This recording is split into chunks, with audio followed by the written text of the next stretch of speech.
The Thom Hartmann Program is brought to you in part by the Aiden Forecast, an investment newsletter with weekly updates of leading market indicators and a monthly deep dive into what the details of the economy and the markets mean for investors and retirees. On the web at aidenmarkets.com. Wines have some of the highest pesticide levels in our food chain. This hour brought to you by ecowine.com. Pesticide-free wines, organic wines, imported from France by the Organic Wine Company, ecowine.com. Hartmann Program is brought to you in part by Super Beets. Super Beets are sourced from non-GMO beets, and they're packed with dietary nitrates, helping to produce nitric oxide for more energy, stamina, and support for healthy blood pressure levels naturally. For more information, call 800-223-8242 or visit tomsbeets.com. Why is it that with net neutrality, arguably the biggest news story of our day, I mean, you've got $6 billion corporations preparing to literally take over every aspect of the internet. The internet service providers that bring the internet into your home. They want to be able to censor content that you're reading. They want to be able to track everything that you're doing so that they can sell that information to other people. They want to monetize you. You're the product. They want to charge you more. They want to slice and dice the internet so it looks like cable TV. They want to kill off the ability of small competitors, particularly internet service provider competitors, from ever having any success at all in business.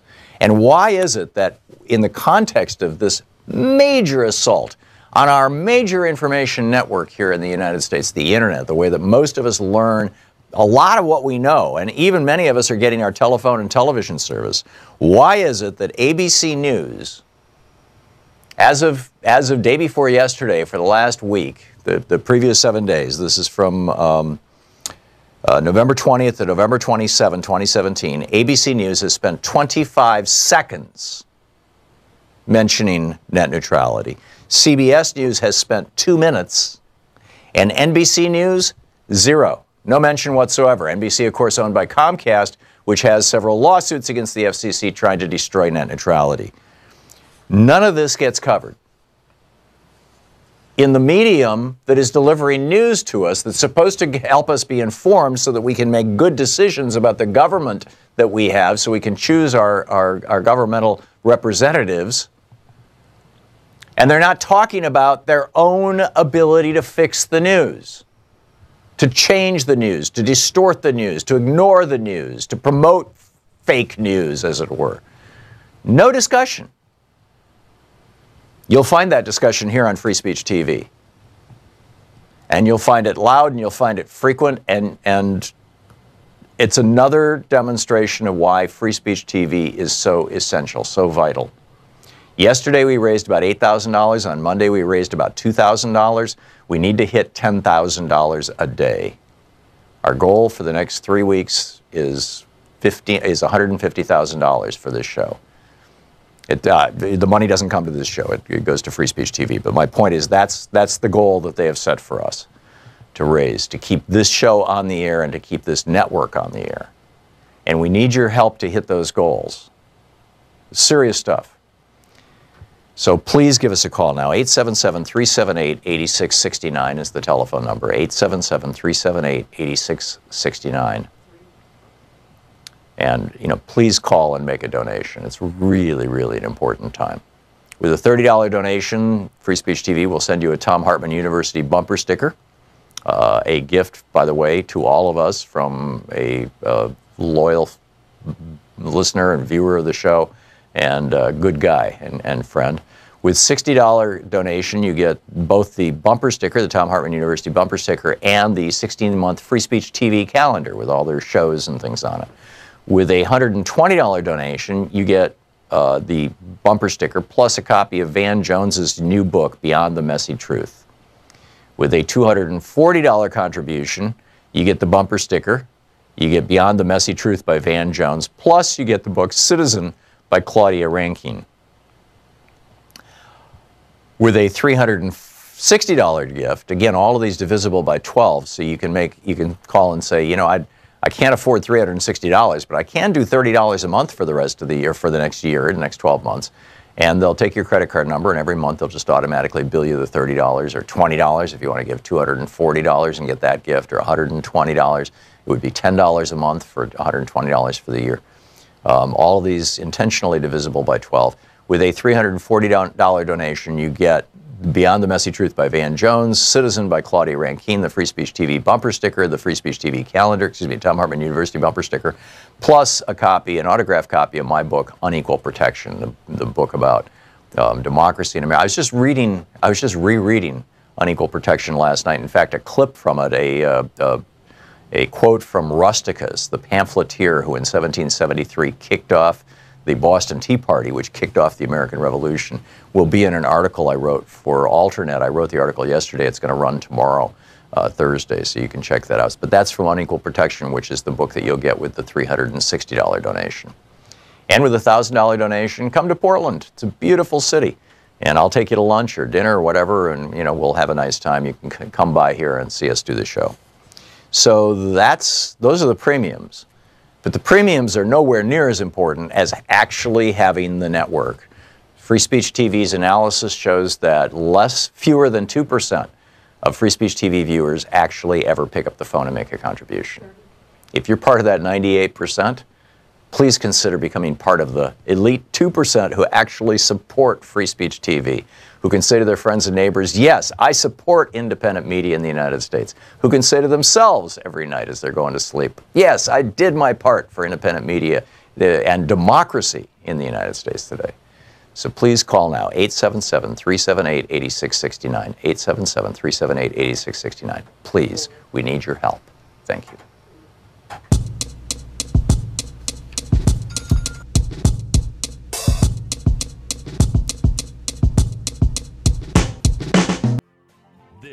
Is the Thom Hartmann Program.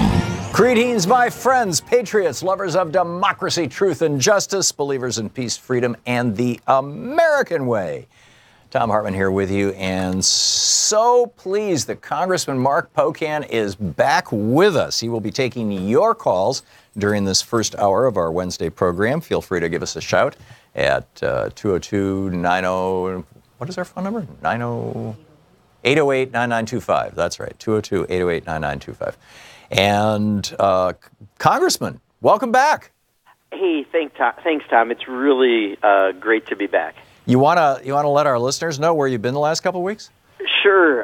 In fact, 3 weeks ago today, I underwent a triple bypass surgery here in Madison, Wisconsin, and make a very long story short, I've been working out pretty extensively, and because of it, I wound up going to the doctor for a test, and they've kind of found this through there's some routine sort of tests, and we did a catheterization, so I had two really, really blocked arteries, 100% and 90%, and a third one they couldn't quite tell, and so I underwent the surgery 3 weeks ago, mending every single day.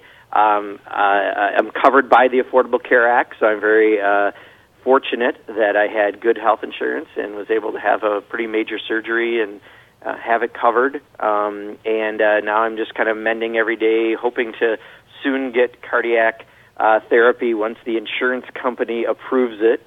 Oh, jeez.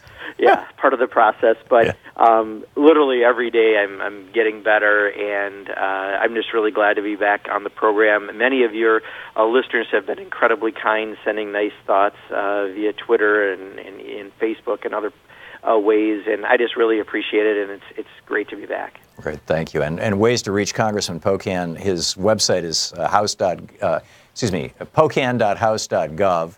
And your Twitter handle is Rep, as in Representative, R-E-P, Mark, M-A-R-K, Pocan, P-O-C-A-N. It's the Twitter handle.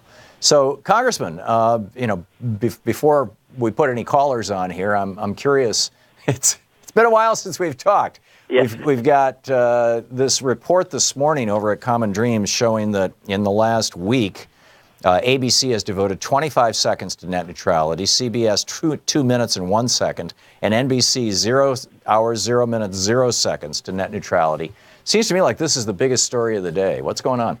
I'll tell you, and that's the problem on multiple fronts, right? I mean, there's a lot of really major legislation or action like net neutrality that could happen in the next 30 days, and it's getting very little attention or not sufficient attention for some of the details of it. Net neutrality is pretty basic, right? We know that you've got a decision that could be coming in the next several weeks that could change almost completely the way the Internet is run, where they can suddenly charge differently for speeds of how you're going to be able to contact consumers and really change what the Internet was founded on and intended for.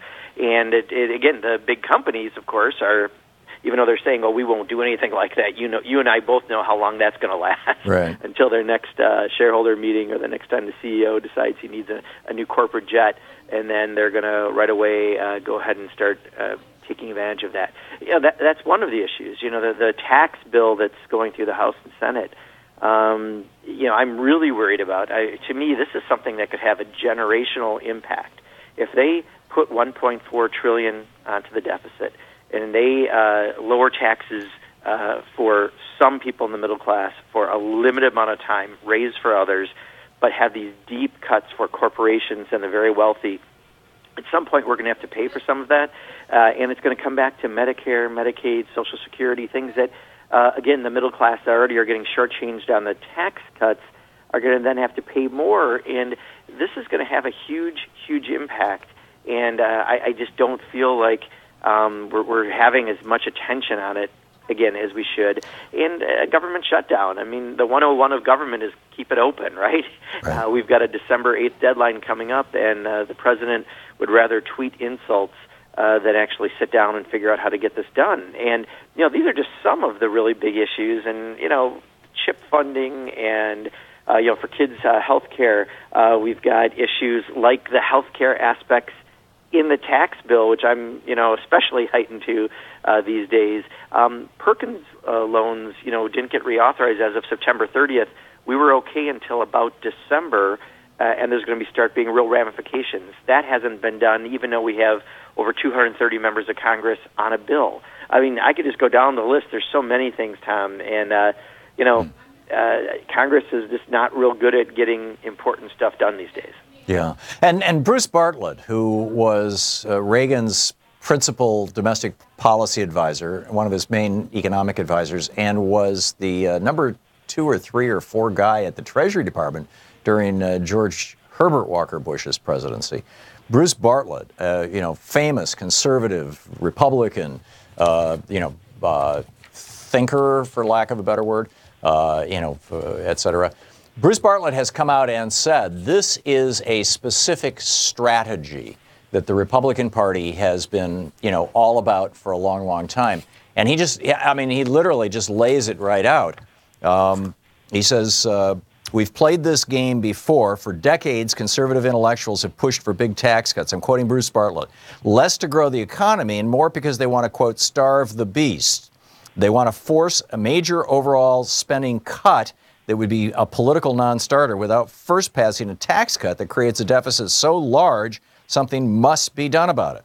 There's already a $25 billion cut to Medicare in this bill just for next year and every year going forward because of sequestration. He says same with Social Security, although it's sneakier and will take longer to play out. The bill changes the index for figuring out tax brackets to the chain CPI, and he basically says it's just a matter of time before the chain CPI starts getting applied to Social Security as well. So this bill, he says, literally, the second the ink is dry on this tax cut, deficit hawks will emerge from their hibernation, where they have had nary a word of criticism about increasing the deficit by $1.5 trillion, to demand that Social Security and Medicare be slashed because the deficit has mysteriously increased. This is Bruce Bartlett's tweet yesterday. Yeah, absolutely. So, first they cut taxes for their donors, the donor class, and some people like Chris Collins from New York has been very upfront about, if they don't do this, they're not getting any more money. I mean, Lindsey Graham said that too.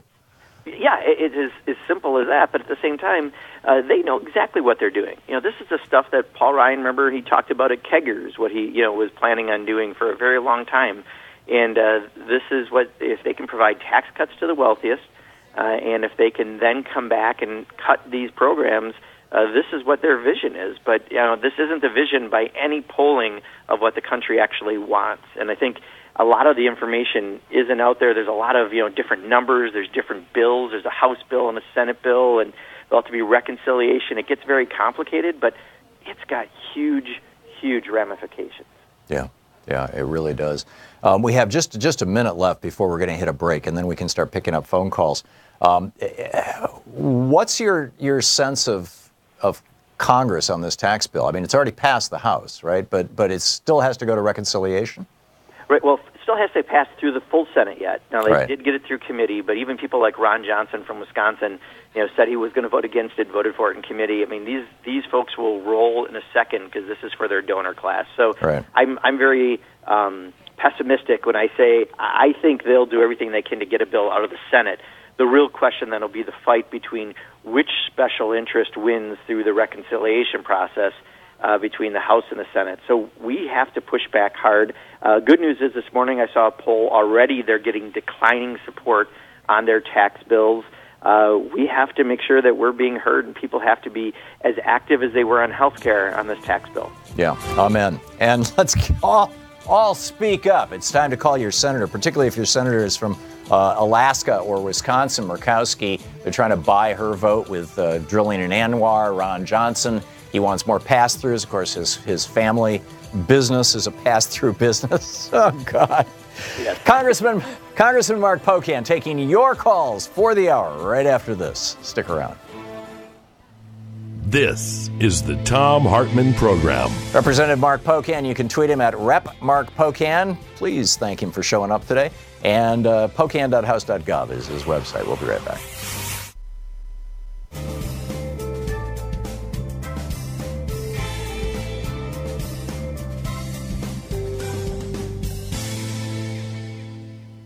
And welcome back. Howard in Detroit, Michigan, watching us on Free Speech TV. Hey, Howard, you're on the air with Congressman Mark Pocan. What's on your mind?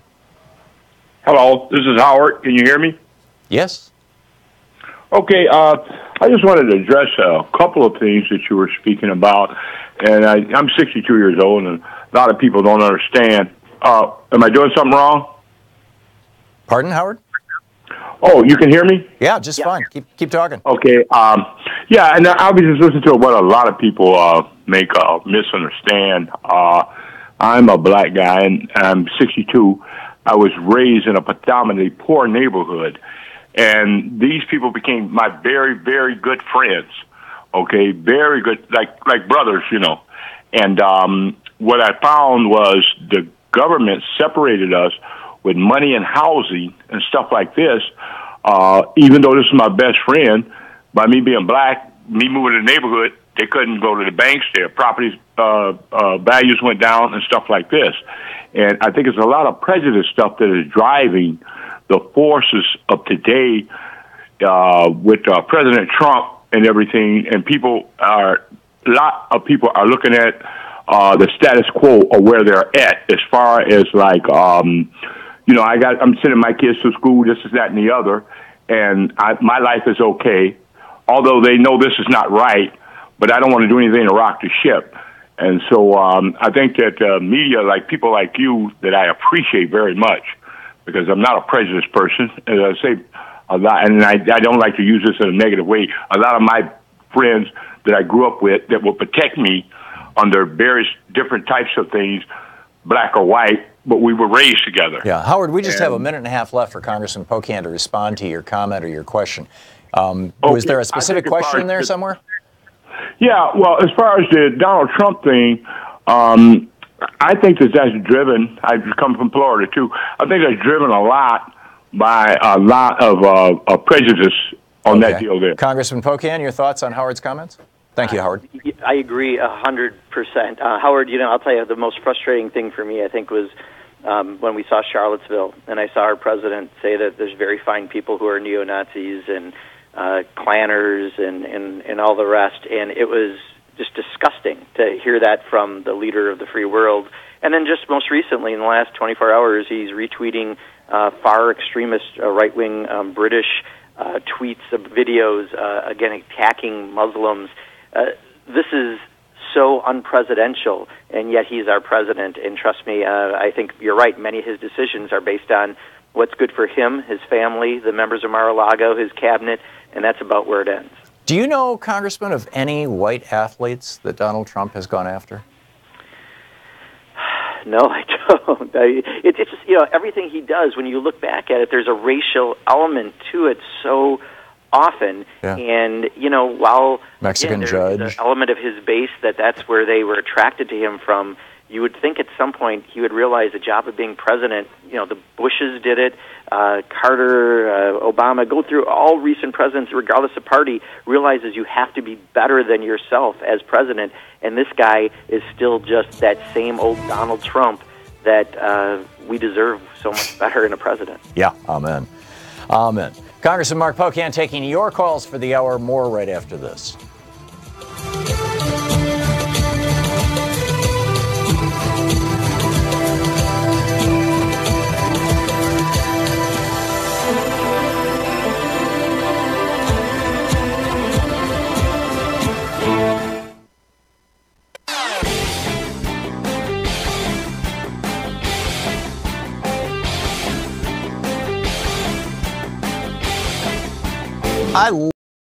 This year's election results have generated fear, sadness, and despair. In the days and months ahead, our democracy may face a crisis of historic proportions. But there is good news. There is good news. There is good news. Thousands of people are stepping forward in solidarity, resistance, and resolve. We join them. We join them. We join them.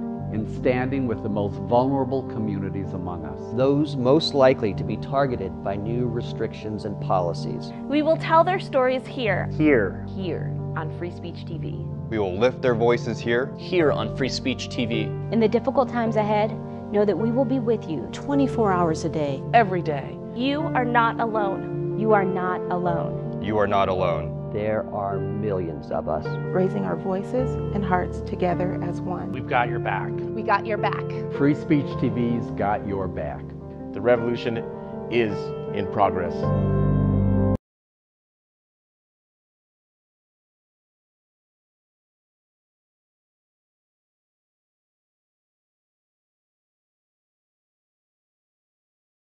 Line taking your calls. Fred in West Palm Beach, Florida. You're on the air with Congressman How you Pocan. doing, sir? Fred? Yes, sir. How you doing? Great. You're on the air.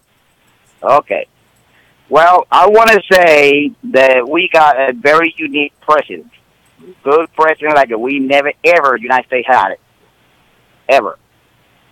Okay? Everybody think that he has no respect, no that. No. Fred, what's your question for the congressman? Fred? Sir, let me explain. No. Let me ask you. We have a U.S. congressman on the line for the hour, and I got 10 other people on the line who want to talk to him. If you can't ask a question in 30 or 40 seconds or a minute or less, I'm going to move on to the next caller, Fred. What your question is? So what's your question? Well, I called to talk about the Medicaid, Medicare, and all of that. It's all fraud. Okay, all right, Fred. If you don't have a question for the congressman, call back tomorrow. You can talk to me, Carol in Murrells Inlet, South Carolina. Hey, Carol, you're on the air. What's up? Hi, Tom, and thank you for taking my call. I have a question for the congressman about the defense budget. I'm hearing the number $600 billion bandied about, and it's appalling to me. Okay, back when I was in college, I got to take advantage of a program called the National Defense Student Loan Program. That was in the 70s, and it was either a rider put on the budget or something because the Defense Department was getting so much money. It helped me to get through college with a 3% loan, and for 4 years as a part of my financial aid package.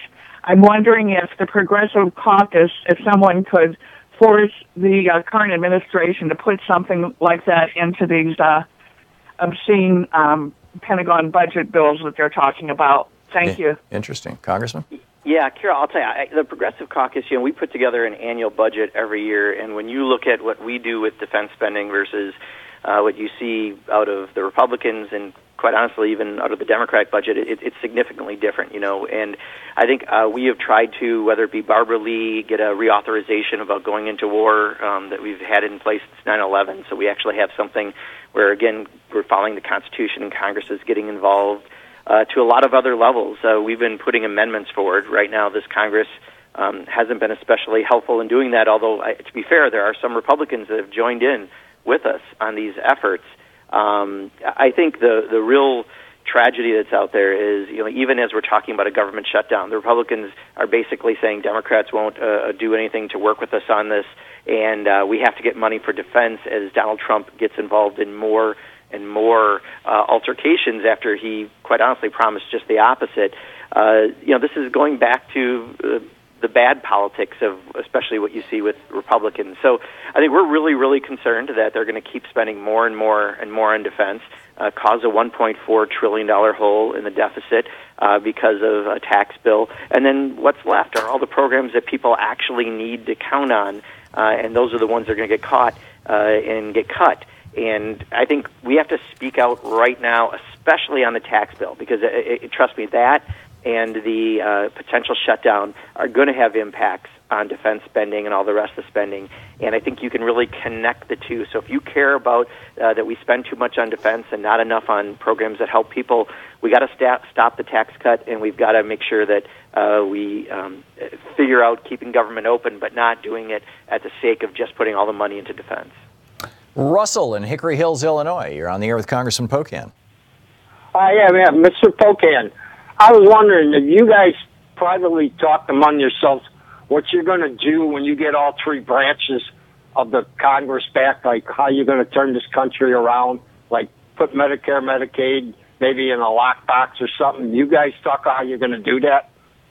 I think a lot of people have informal conversations, but I mean, quite honestly, we're right now looking forward to what we're seeing in polling, where a lot of the generic ballot, whatever Republican incumbent against a generic Democrat, we're seeing a really high numbers for a generic Democrat. We have 24 seats to pick up in the House. I think it's widely held that the House is in play. I think the Senate is a little trickier, although, again, when they do what they're doing with health care and taxes and other issues, even the Senate potentially could get there, but that's going to be a tougher road. And then you still have to get the White House, which is still 3 years down the road. So, unfortunately, it's all a little bit farther than what we're dealing with right now, which is how do you stop them from what they're going to do and do this large transfer of wealth from the grassroots on up, and how do you stop them from taking away health insurance? In the most recent proposal, 13 million people would lose access. I think we're really trying to deal with the here and now, but privately, many of us have conversations about where we need to go, and we're introducing bills, and like I said, again, the Progressive Caucus budget, you look at that is, I think, for many of us, our vision of what we would do if we were in that place, and we're trying to hopefully get there, some of it next year, and some of it a little farther down the road. Yeah. We're going to hit a break here in just a few seconds, but this is a really big deal. I mean, these are principles, isn't? Well, I'm ranting here. It just seems to me like there should be a place, someplace where it says these are the principles of the Democratic Party. I guess there already is, the party platform, right? Which no one really reads, but yeah. but here we stand with Social Security, we stand with Medicare, we stand with unionization and working people. I mean, just straightforward stuff. We'll be back with your calls for Congressman Mark Pocan right after this. You're listening to the Thom Hartmann Program. Call 202-808-9925. It's Middays with Mark. Congressman Mark Pocan, co-chair of the Congressional Progressive Caucus, representing Wisconsin. We'll be back right after this.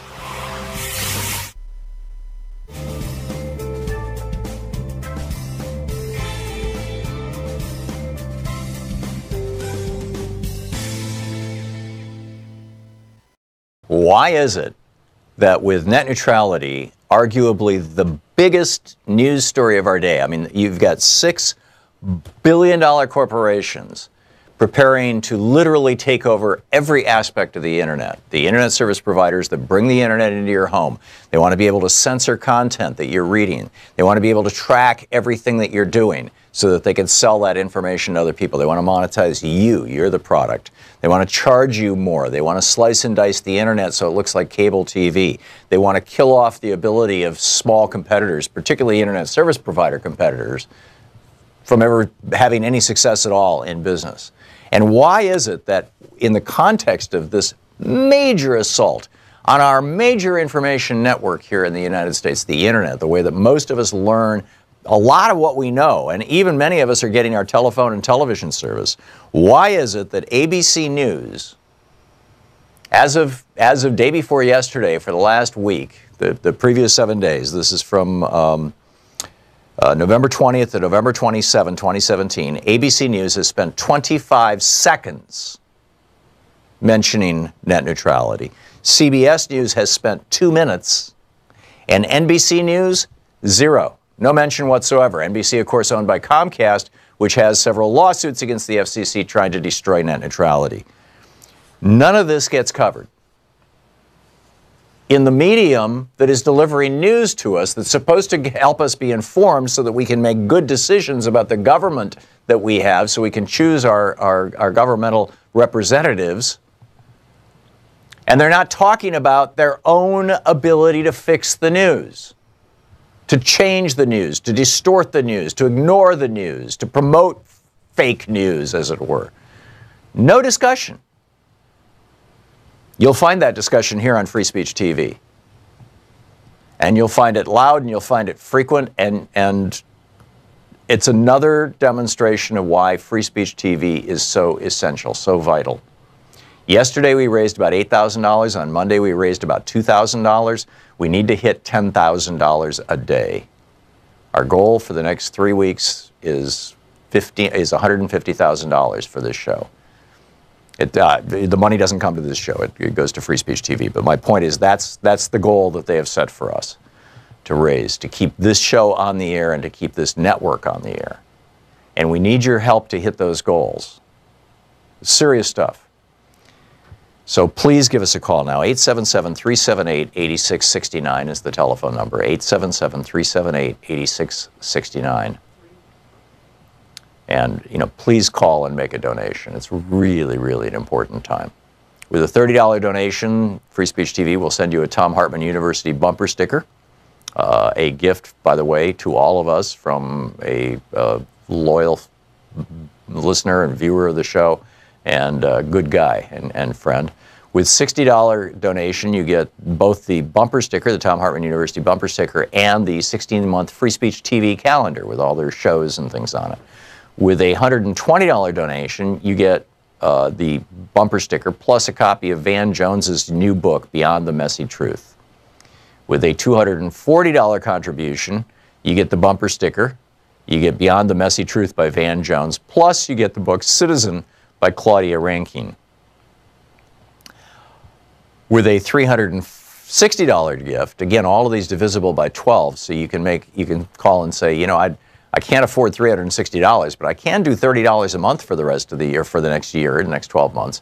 And they'll take your credit card number, and every month they'll just automatically bill you the $30 or $20 if you want to give $240 and get that gift, or $120. It would be $10 a month for $120 for the year.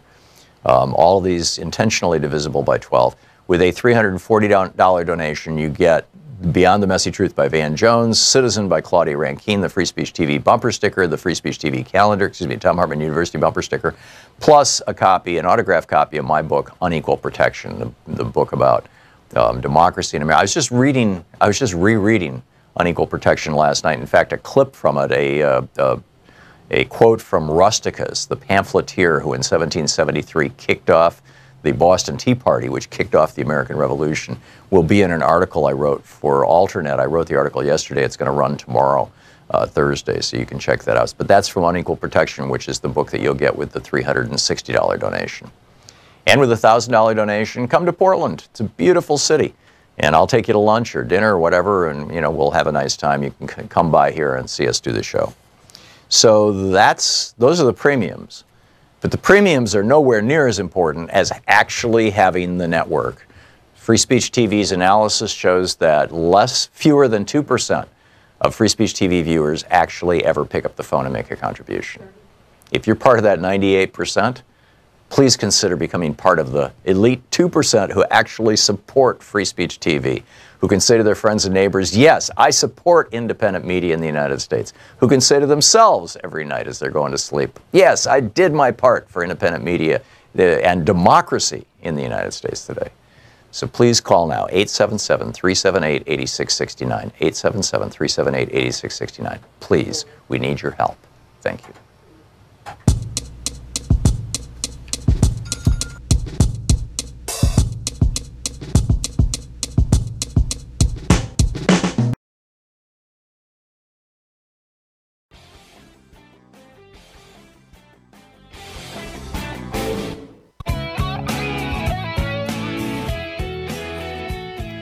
Welcome back. Thom Hartmann here with you. Congressman Mark Pocan on the line with us, taking your calls for the hour. Congressman, just got news that one of the three videos that Trump retweeted this morning from this far right, it's not even far right, it's a racist, anti-Muslim, right-wing group in the UK.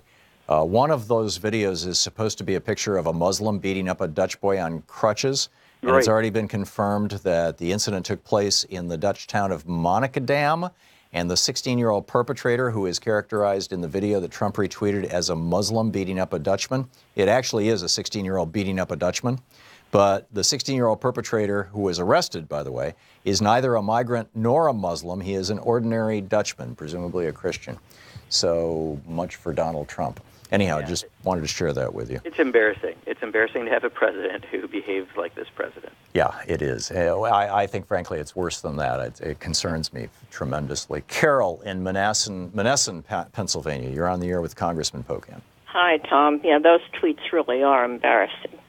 I have a question for the congressman. Go for it. Hi. I'm glad you're feeling better. I haven't heard a lot of people bring up the fact that this transfer of wealth to the wealthiest is, quote, unquote, permanent.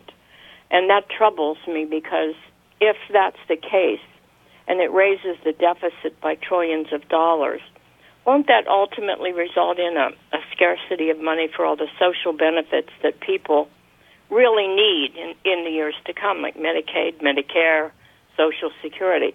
What will be the effect of that if this is permanent? And is anything really permanent? I mean, is there no way that can be undone once it's done? That's my question. Yeah, Carol, great point, great question. And what you're pointing out is, I think, one of the biggest problems with what they're doing. If you make $30,000 a year by 2019, your tax benefit, if there is any, depending on where your other, how you file taxes are gone by 2019. If you make $75,000 in 10 years, those benefits are completely gone if you wound up getting a benefit. But all the lower corporate tax rate, all the other things that they're doing for the wealthy, for the inheritance tax, et cetera, are permanent. So what we've done is put in place really the transfer of wealth, again, from the grassroots to the wealthiest in this country. The little crumbs that may fall on some people in the middle class will permanently go away in a certain time period, depending how much you make. And at the end of the day, there's a huge hole in the deficit that they're going to immediately come back and say, well, we've got to take care of this. The deficit is ballooning. And as if they didn't just do it. And that's going to mean cuts to things that people count on, and that includes things like Social Security, Medicaid, and Medicare. And, again, what most people in this country rely on just to get by. So we have to make sure that people understand that. That's why, for me, in many ways, this is as absolutely as important as the health care bill and getting people to call up and explain. Some people, I think, are a little confused by the numbers. We're not seeing the same intensity as we did in the health care bill. But the bottom line is everyone relies on Social Security. Everyone relies on Medicare. And those are all at risk because of what they're doing. David in Woodland Hills, California. Hey, David, you're on the air with Congressman Pocan. I have a progressive tax idea for you, Congressman, and I can sum it up in 20 seconds. The poor and the middle class pay a Social Security and Medicare tax on 100% of their income. The income of the wealthy subject to this tax is capped at $117,000, after which they pay zero Social Security and Medicare tax. The wealthy were granted this tax break in part because they were already subject to a progressive income tax, which taxes a higher percentage of their income than everyone else, so cut them a break on this one. Being as the Republicans are in the process of eliminating the progressive tax, it is now time to eliminate this tax break. The wealthy must pay Social Security and Medicare tax on 100% of their income, just like everyone, and income is income, zero exceptions. Finally, if the rich say we'll get back less than we put in, I was born in California in the 1950s, and my entire life we've gotten back far less than we've put in, so there is precedent. Yeah, David, if your point was if the Republicans were consistent on their thought or logic, what you're saying would make a lot of sense. However, I can tell you Republicans are never consistent on their logic. This is about empowering their donors and the wealthiest, and they won't go there. But your point is really valid, especially around Social Security. I mean, this cap, I think now it's more like 126,000, give or take. Yeah, it goes up every year. Adjust a little bit this year, but still painfully low where they're not paying another dime into Social Security. And just lifting that cap completely, I've been told, would extend Social Security's life for 75 years. Just even adjusting it to a different number, taking consideration of inflation and when that happened, would preserve those programs for a lot longer. Instead, with this tax cut they're putting out there, we're going to have this hole in the deficit, and I can almost guarantee they're going to go back to these programs to try to deal with it. And again, your point about logic, if they were operating on a logical level, that would be a good argument. But I do think your point around Social Security is especially valid, that many of us have talked about why we need to adjust that cap. Marty in Evergreen Park, Illinois. You're on the air with Congressman Mark Pocan. Hey, Tom. Thanks for taking my call, and thank you for your time, Congressman.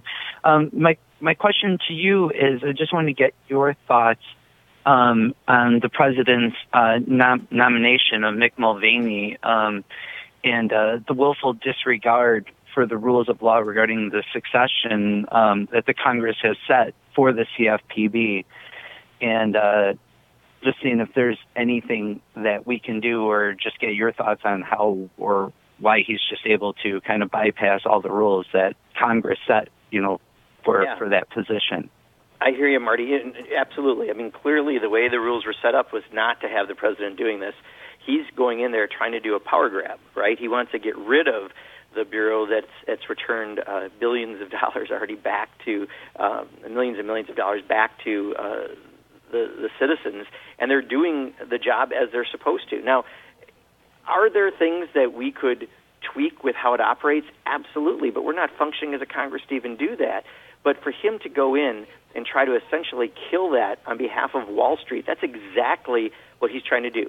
He wants to roll it completely back to pre-Dodd-Frank, to pre-having that agency in place, and then we're going to be all at the lottery, the roulette wheel of how they ran the banking system in this country. So, no, absolutely, this is a power grab. You should be calling your members of Congress, pushing them to do something. I'm sure this is still pretty fresh, so I'm sure there will be legislative and other lawsuit and other maneuvers going to be happening to try to address this, but this is pretty fresh, uncharted territory. President doing a power grab that I would argue is illegal, and he's doing it just to empower, again, Wall Street. We need to speak out, or we're going to be exactly where we were in 2008.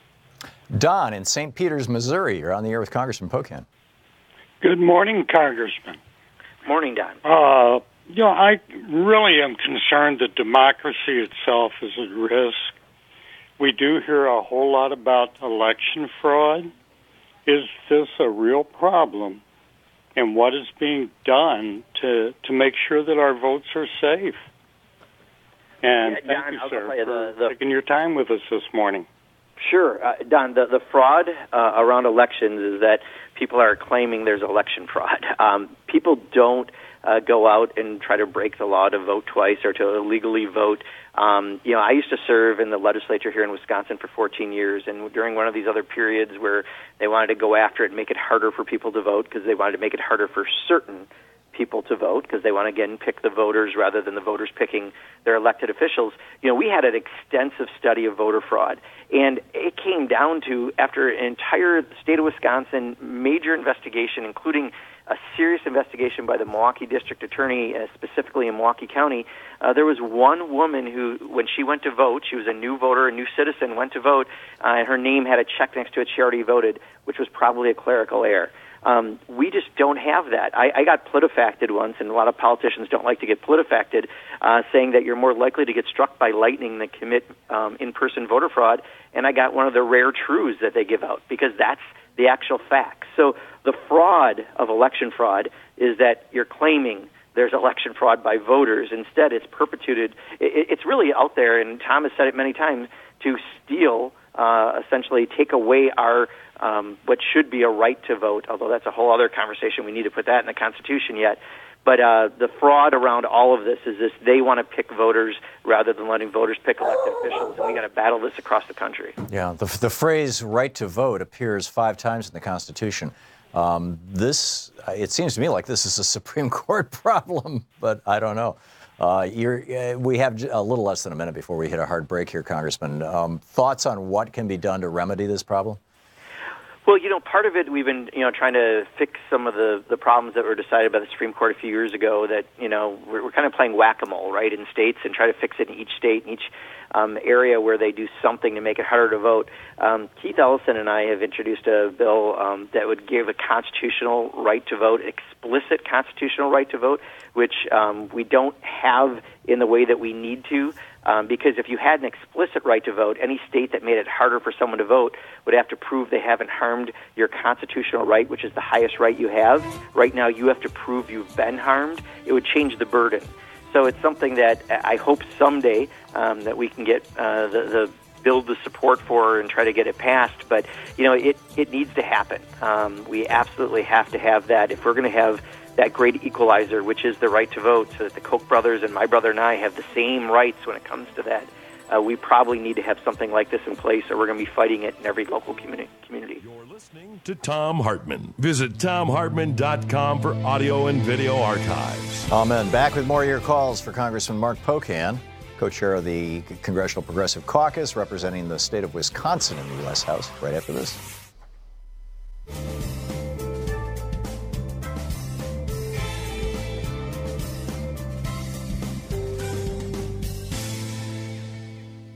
And welcome back. Lowell, watching Free Speech TV on the cable system there in Salem, Oregon. You're on the air with Congressman Pocan.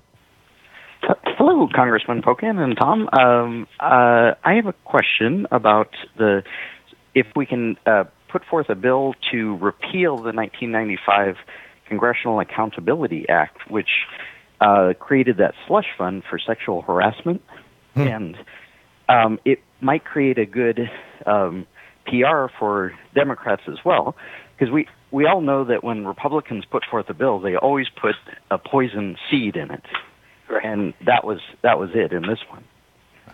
Thoughts? Yeah, Lowell, I think we are having a great heightened awareness right now around sexual harassment, and I'm thinking that I look at the bill that Jackie Spears put out there, which I think most Democrats are supporting right now, to try to really make it so that there's accountability by members of Congress and within the institution that we don't have in place, because, as you said, all too often we find ways to protect ourselves or put some little provision in a law.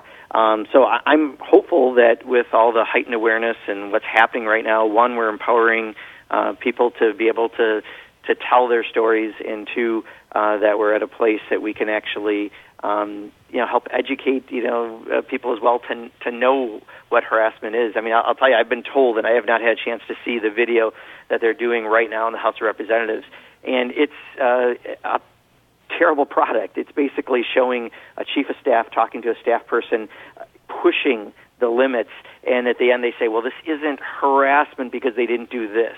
It should be just the opposite, telling you what not to do, not telling you essentially how you get around the law. We've got a lot of improvement to do, and Congress needs to step up in its own house. Oh, amazing. John, in McKees Rocks, Pennsylvania, you are on the air with Congressman Pocan. We have a minute and a half till we hit the break, so please make it quick, John. Well, thank you for taking my call, Tom. Mr. Pocan, I recently, I get updated by the U.S. Debt Clock every now and then. I was on Tom's show about 2-3 weeks ago talking about the information under the U.S. Debt Clock said that U.S. Senate, the senators were supposed to vote on giving us all new Social Security numbers because of the Equifax hack, that they were saying that all of us, more or less, that got credit scores, all of our information's been stolen. And I heard the U.S. Senate was supposed to vote to give us all those Social Security numbers. Also, is there planned regulations on Bitcoin? It's nearing $10,000. And also, is there going to be any investigations into J.P. Morgan in manipulating the price of silver? Okay, we have 42 seconds left, Congressman. You can pick any question you want. Yeah, there's a whole lot of questions in there. We ask people to only ask one question, so you get your choice. I think the Equifax issue is one where I know that there are a number of pieces of legislation to try to address. I'm not familiar with a measure where the Senate would be voting to give everyone new Social Security numbers, so I can't really address that. But I'll tell you, it is funny that you brought up the debt clock period, because given where right now the Republicans in Congress are and what they're doing to the deficit and all the rhetoric they've had over the years about that and watching in the tax bill, we need to remind people of that, because it's going to come back, but it's going to come back when it really hurts us as they go after programs like Social Security, Medicare, and Medicaid. Yeah, and they will use the debt clock to say, we can't afford that damn Social Security anymore. We got to hand that over to Citicorp and Wells Fargo. Yep, they're going to bring that up and shine it and polish it. There you go. And it's an old game that they've been playing. They've been playing it since the 1930s. And it's like Lucy, Americans continue to fall for it. We'll be right back with more of Congressman Mark Pocan taking your calls. Stick around.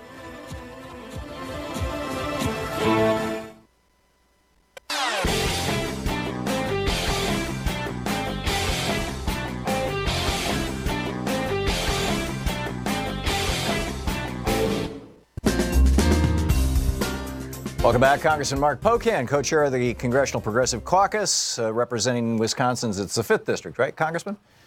2nd District. 2nd District. Wisconsin's 2nd District, brilliantly in the U.S. House of Representatives. You can tweet him at Rep. Mark Pocan, the website pocan.house.gov.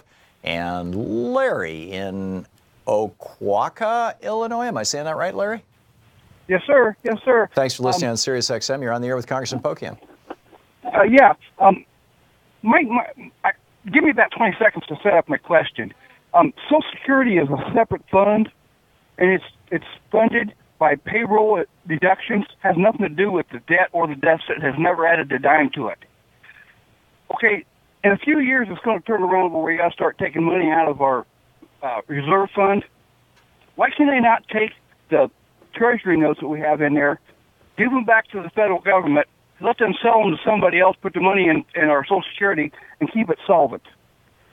So, Larry, I think the assumption you're having is a very rational assumption, is that everyone in Congress wants to make sure that Social Security is strong and there for everyone in the future. The problem is that's not the philosophy of many. By changing, for example, the amount that people get as an increase every year, CPI is a bad index because it relies heavily on things like gasoline and energy prices. And, my 88-year-old mother hasn't driven for a while, thankfully, and yet it doesn't account for 25% of their income goes towards medications. Where I would argue we should have a CPI-E, a different index that takes into consideration what seniors spend their money on. There's other Republicans who want to go to a chain CPI that would actually lower the amounts they get. So they don't actually believe in the promise of Social Security in the same way you and I do. Therefore, they're not necessarily looking to rationally how you preserve a program. They're fine with ratcheting that down in Medicare and Medicaid. And that's our problem. There's a huge gulf in our philosophies, not in the public, because I think the vast majority of the public supports those programs strongly, but in the political ideology of those who are making the decisions. Okay. Tony in Williamstown, New Jersey. You are on the air with Congressman Pocan. Thanks, Tom, and welcome back to the show, Congressman.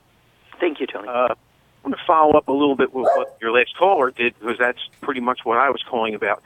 When I get my paycheck every week, Social Security and Medicare are separate deductions, and they should be standalone programs apart from the federal government's general fund. And I don't understand this continual talk about, well, they're going to go after it eventually. Do the people in this country understand that these are standalone programs and they should not be gone after by the Republican Party? Yeah, and Tony, I would even say it even a little more basic. It's your money that you've put into all your life working, and now the promise is when you need Medicare or you need your Social Security because you're eligible, that it's there available for you. But you've paid into that program. So, for them to go and reduce or change some of the very programs that you've paid into, that's like theft, right? It's like stealing essentially what you've put into and the promise of those programs that are very popular programs. And I think that's what we have to explain to people, because we have precedent. We know that Paul Ryan has for many years had things to privatize and voucherize those programs, and we need to realize there's a very logical connecting of very few dots to passing these tax bills, putting $1.4 trillion on the deficit, and then having to suddenly fix the deficit, and the only way you do it are these programs. It's not a lot of dots, but we got to make sure people really understand that's what this tax bill is when you pass that. This is what's going to happen next. Casey in West Palm Beach, Florida. You're on the air with Congressman Pocan. Hi, guys. How you doing? I'm on three-way with Samuel Ronan, who ran for DNC chair. We're both going to be on with you, if that's okay. Sure. What's your question for the congressman? My question to you, Congressman, why is the DNC blocking progressives from being on with the parties? Samuel Ronan, who is on right now with us, ran for DNC chair, and they are absolutely blackballing him from being with the Democrats. In other words, they want progressive voters, but they are BSing when they want to take on real, true progressive values. Gentlemen, this is Samuel Ronan, who's right next to me. Sam? Hey, everybody. Yes, Kevin's question, I think, is along the lines of, you said, Congressman, that you're a part of the Progressive Caucus with Keith Ellison, whom I met earlier this year on the DNC chair race. Casey, you got 15 seconds to ask a question. Yes, the question is, with the progressive policies in Congress, for instance, universal health care, mathematically, we can prove that Medicare can cover all costs of health care in this country, which would solve a lot of the problems you're just now discussing with the tax break. Why aren't these being proposed? Congressman? Yeah, so they are being proposed, and I thought people were a little more up to speed on this, but we do have a bill that's a Medicare for All bill that has over 60% of the Democrats in the House on the bill. Bernie Sanders has a very, very similar bill he introduced for the first time in the Senate. I believe, I could be wrong, but I think he has 17 sponsors in the Senate. So we actually are putting that out there, and I can tell you every town hall I go to, when we talk about health care, inevitably the conversation comes around to a Medicare for All type system, and it gets the strongest response. So it actually is there. The problem is if the corporate media doesn't decide to cover it, which they don't right now. They like to cover the most recent, whatever salacious sort of thing they can put out there because that gets attention and that sells detergent. Then people don't know necessarily it's out there. But the good news is there has been a bill for a number of years in the House. 60% plus of the Democrats in the House are sponsors of the bill, and Bernie Sanders put out the first bill in the Senate this year with 17 sponsors. There's a lot of support among Democrats for that concept. Congressman, last 30 seconds. What should we be looking for and doing this week? Calling about the tax bill, it would be the number one priority, and then let's watch cautiously about the so-called government shutdown and what they might try to do to with all the theatrics around that. Just know that their hand is always in your pocket, and unless you speak up for yourself, it's going to get stolen. It's going to get stolen. Very, very well said. Congressman Mark Pocan, thank you so much for being with us today, sir. Absolutely. Thank you, Tom. It's great to be back. And I'm so glad that you came through your surgery fine. You were fortunate to have no problem before it, and now you're even better than before. Thank you, Congressman. Thank you very much, Tom. Great having you with us. Congressman Mark Pocan, you can check out his website at pocan.house.gov. You can tweet him at @RepMarkPocan. We'll be back with the news of the day, my take, and your calls. You're listening to Thom Hartmann.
The Thom Hartmann Program is brought to you in part by the Aiden Forecast, an investment newsletter with weekly updates of leading market indicators and a monthly deep dive into what the details of the economy and the markets mean for investors and retirees.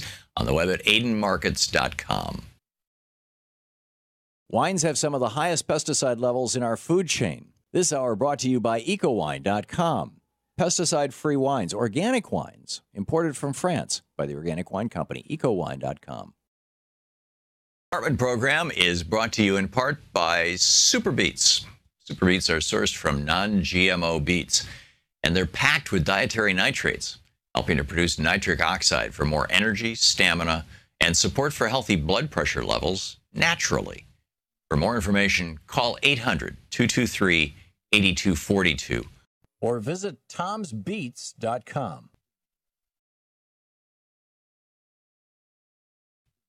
Why is it that with net neutrality, arguably the biggest news story of our day, I mean, you've got $6 billion corporations preparing to literally take over every aspect of the internet. The internet service providers that bring the internet into your home.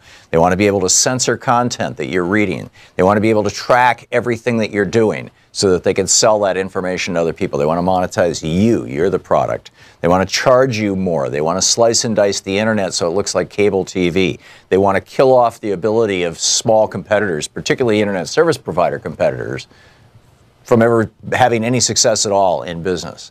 And why is it that in the context of this major assault on our major information network here in the United States, the internet, the way that most of us learn a lot of what we know, and even many of us are getting our telephone and television service, why is it that ABC News, as of day before yesterday for the last week, the previous 7 days, this is from November 20th to November 27, 2017, ABC News has spent 25 seconds mentioning net neutrality. CBS News has spent 2 minutes, and NBC News, 0. No mention whatsoever. NBC, of course, owned by Comcast, which has several lawsuits against the FCC trying to destroy net neutrality. None of this gets covered. In the medium that is delivering news to us that's supposed to help us be informed so that we can make good decisions about the government that we have, so we can choose our governmental representatives, and they're not talking about their own ability to fix the news, to change the news, to distort the news, to ignore the news, to promote fake news, as it were. No discussion. You'll find that discussion here on Free Speech TV. And you'll find it loud and you'll find it frequent, and it's another demonstration of why Free Speech TV is so essential, so vital. Yesterday we raised about $8,000. On Monday we raised about $2,000. We need to hit $10,000 a day.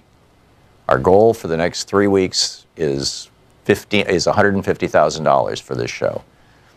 The money doesn't come to this show. It goes to Free Speech TV. But my point is that's the goal that they have set for us to raise, to keep this show on the air and to keep this network on the air. And we need your help to hit those goals. Serious stuff. So please give us a call now. 877-378-8669 is the telephone number. 877-378-8669. And, please call and make a donation. It's really, really an important time.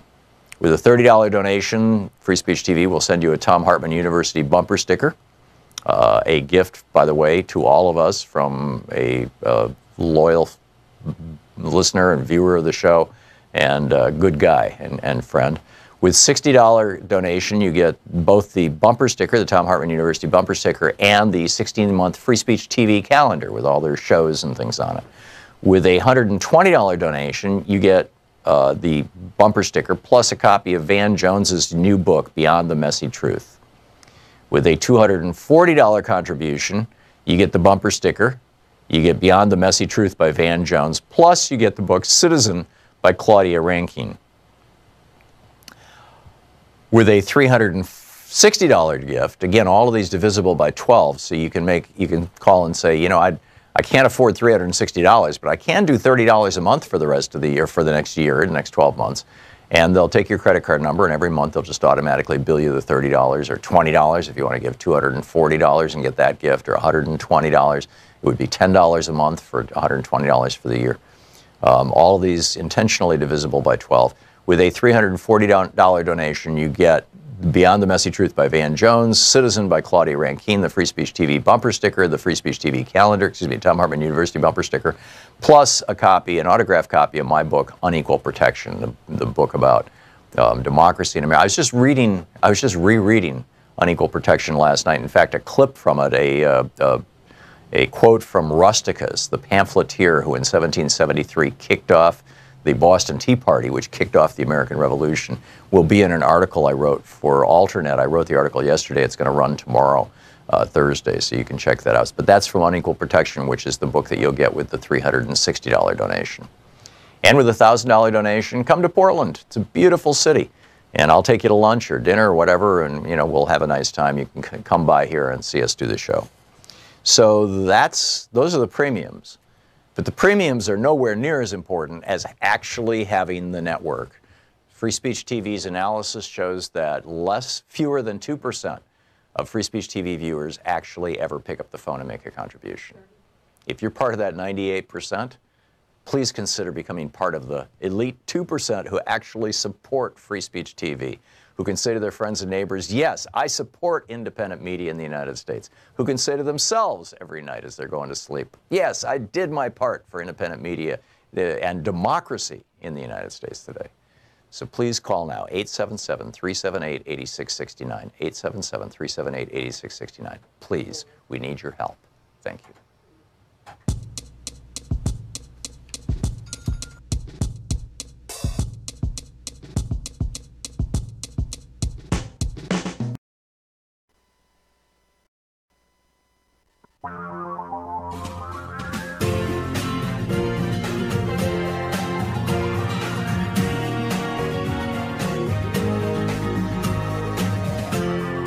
This is the Thom Hartmann Program.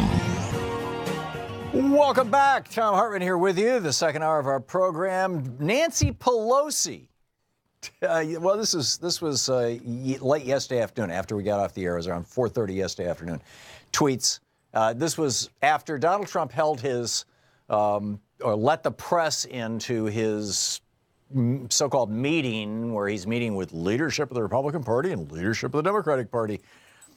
Just before the meeting that Pelosi and Schumer were supposed to attend, Trump tweeted, the Democrats are coming to my meeting, but all they want to do is raise taxes and let millions of immigrants come into the country. By the way, none of which is true. Particularly, Democrats are not about raising taxes on average working people. They're about lowering those taxes. President Obama oversaw the largest middle-class tax cut in the history of the United States. Trump's would be the largest tax cut for billionaires in the history of the United States. But in any case, Trump tweeted out, some nasty stuff about Pelosi and Schumer, and so they figured, hey, he's got no interest in actually talking to us, and so they didn't bother to come. And then he sits these giant empty chairs there and tries to make it like, oh, the Democrats are. This is evil political theater. And Nancy Pelosi is not taking it. She tweeted out, Donald Trump now knows that his verbal abuse will no longer be tolerated. And what she's talking about, of course, is his trash talking her and Schumer in the tweet an hour before they were supposed to meet, or a few hours before they meet. She goes on to say, his empty chair photo op shows he's more interested in stunts than in addressing the needs of the American people. Poor Ryan and McConnell were relegated to being props. Sad. Amen. And good on you, Nancy Pelosi, former Speaker Pelosi, Leader Pelosi, I guess is the title. Thank you for taking on Donald Trump. Meanwhile, British lawmaker, this is from The Hill by Rebecca Savransky, British lawmaker Chuka Umunna called for President Trump's invite to visit the United Kingdom in 2018 to be withdrawn. She says, I don't think the President of the United States, this is in the wake of his having retweeted 3 tweets from basically a British neo-Nazi group. I mean, they don't use neo-Nazi as part of their name, but they're They're all about hating Semites, hating Semitic people, in this case Muslims, from the Middle East. You know, the Semitic people are Jews from the Middle East, Sephardic Jews, arguably, and Arabs from the Middle East. They're brothers, right? I mean, you know, go back to Abraham and all that kind of stuff. And this group has been just like mercilessly trashing Muslims for quite some time, to the point that they're just like, you know, people in the UK look at them with horror. And they posted yesterday 3 pictures, 3 videos, and one was characterized as a Muslim beating up a good Dutch citizen.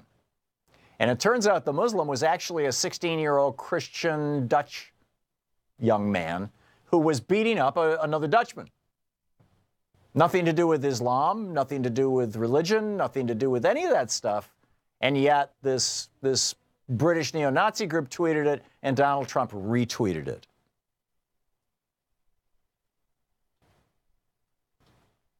So this member of parliament, British lawmaker, Chuka Umunna, says, I don't think the President of the United States, a president that has not only promoted bigotry, misogyny, and racism in his own country, I don't think he's welcome here. This was on Sky News.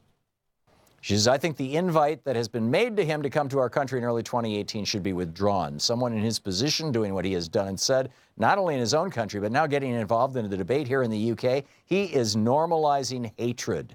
I think it takes us down a very, very dangerous road indeed, and you've got to call it out. The video, the tweet said, Muslim immigrant beats up Dutch boy on crutches. And it turns out it wasn't a Muslim immigrant. It was a 16-year-old Dutch boy. We don't know about the other 2 videos, but I'm sure that it'll come out. Meanwhile, Joan McCarter, who does just some of the best writing on the internet over at dailycoast.com, Joan McCarter writing, take it from a Republican, but not just any Republican, but a domestic policy advisor to President Ronald Reagan and Deputy Assistant Secretary for Economic Policy at the Treasury Department in the Bush 41 White House. That would be Bruce Bartlett. I mentioned this during the last hour, but it's worth revisiting briefly here, particularly if you weren't listening during the last hour.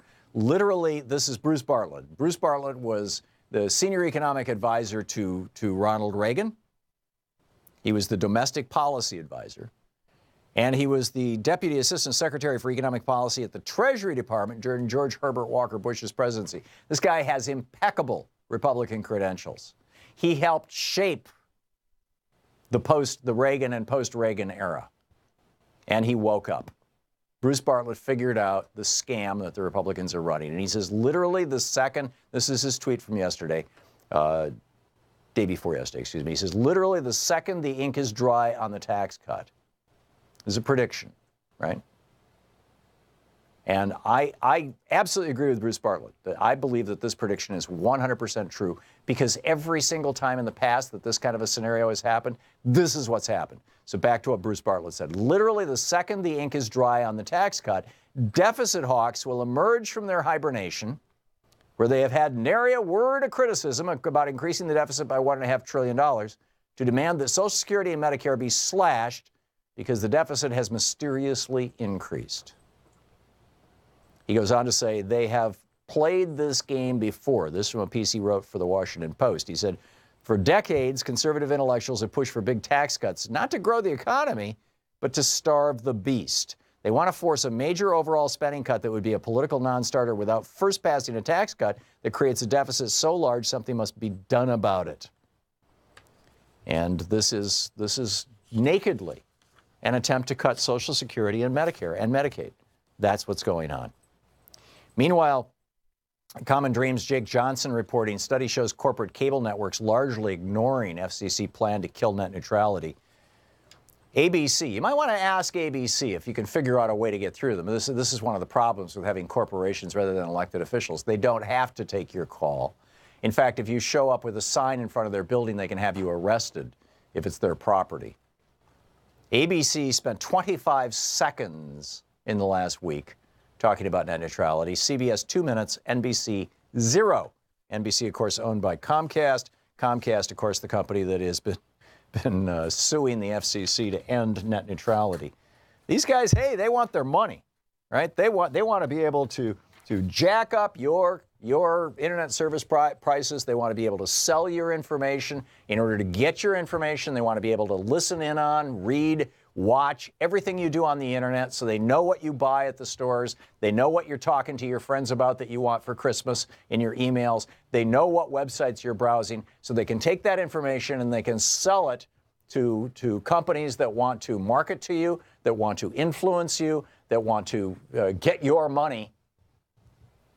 You are the product, right? When you get a service that's free, you are the product. Well, it goes even worse than that. You're going to pay these internet service providers for access to the internet, and you're going to pay them about 3 times what average people all in the rest of the developed world pay for internet services.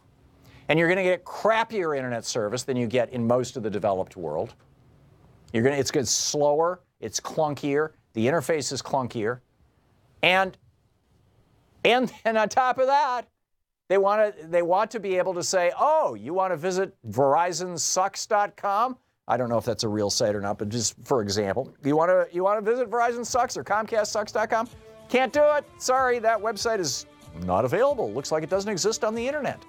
Why would that be? Well, it would be because the big internet service providers are doing exactly what China is doing, only China's not doing it to make money. China's doing it to maintain political power. Well, there's a certain point in the United States where making money and wielding political power become the same thing. And that's what these corporations are all about. This is an existential threat to democracy. This is the Thom Hartmann Program. Please call your senator now and say no to this assault on net neutrality.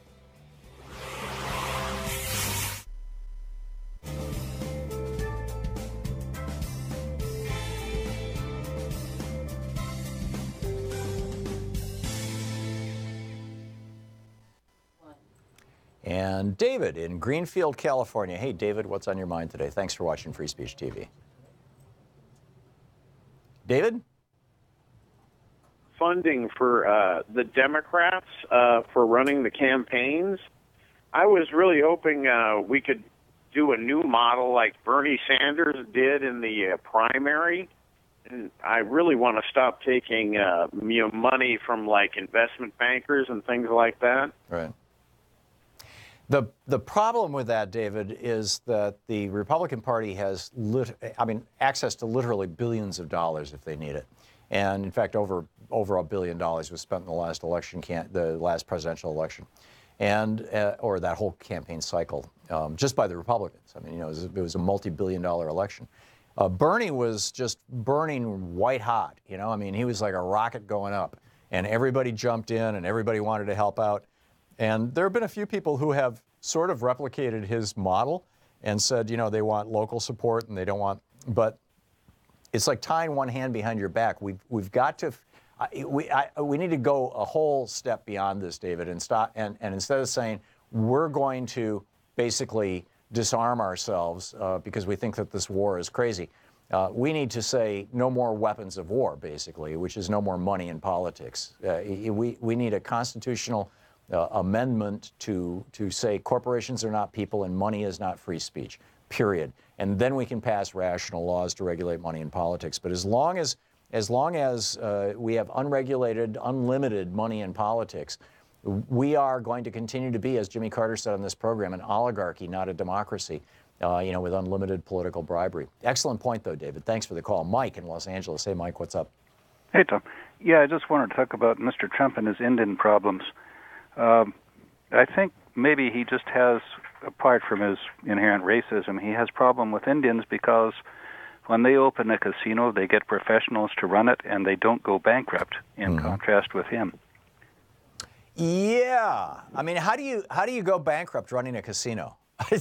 You imagine that you know everything and don't take advice of people who do know the particular knowledge that's needed. Yeah, and that's exactly what's going on. Mike, thanks. Excellent point. Johnny in Lamarck, Texas. Hey, Johnny, what's up? Good afternoon, Tom. Hey, Tom, real quickly, that scene of that Portland, Oregon mountainscape, is that a oil painting of an actual place? It's a picture of Mount Hood, which is just down the road from here. In fact, when I walk home in the afternoon, I can see Mount Hood. That's a still photograph and not an oil painting then, huh? As far as I know. Is it? Oh, it's animation? Okay. It had a weird quality to the sky. Yeah, Nate anyway, says it's animation. The reason I called is you made a comment a few minutes ago about net neutrality, which kind of dovetails with what's on my mind. I would have liked to speak to Mark Pocan, but in case he's listening, or if any other congressional or Senate Democrat who happens to be listening to your program right now, and matter of fact, to your listeners in general, I would urge everybody to remember that with the way our national corporate media behaves, this constant over-attention to the sex scandals of all these Democrats and Republicans, while that is important, I think they find it an easy way to do, low-hanging fruit journalism, and they ignore the equally important problems we have with police still hurting and killing black and Latino citizens. Yeah. So I'd like for Democrats to bring that up when they talk in front of reporters, when they mention these other issues. Amen. Johnny, well said. We'll be right back.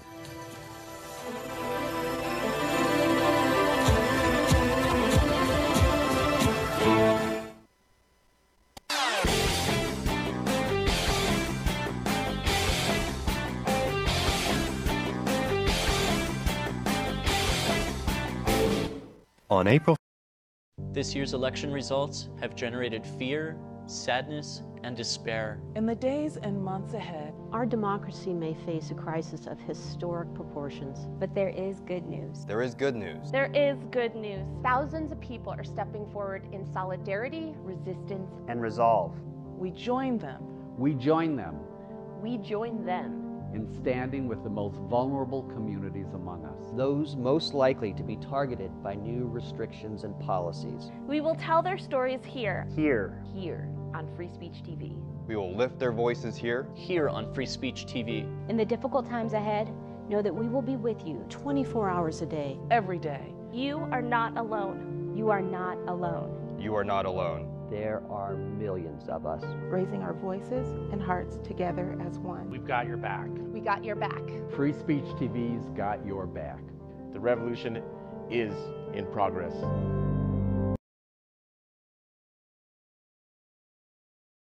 Over at the Washington Post, Brianne Depeche and Joni Grieve in the Daily 202, tension over adding triggers to the tax bill is the headline, highlights the Republicans' identity crisis over deficits.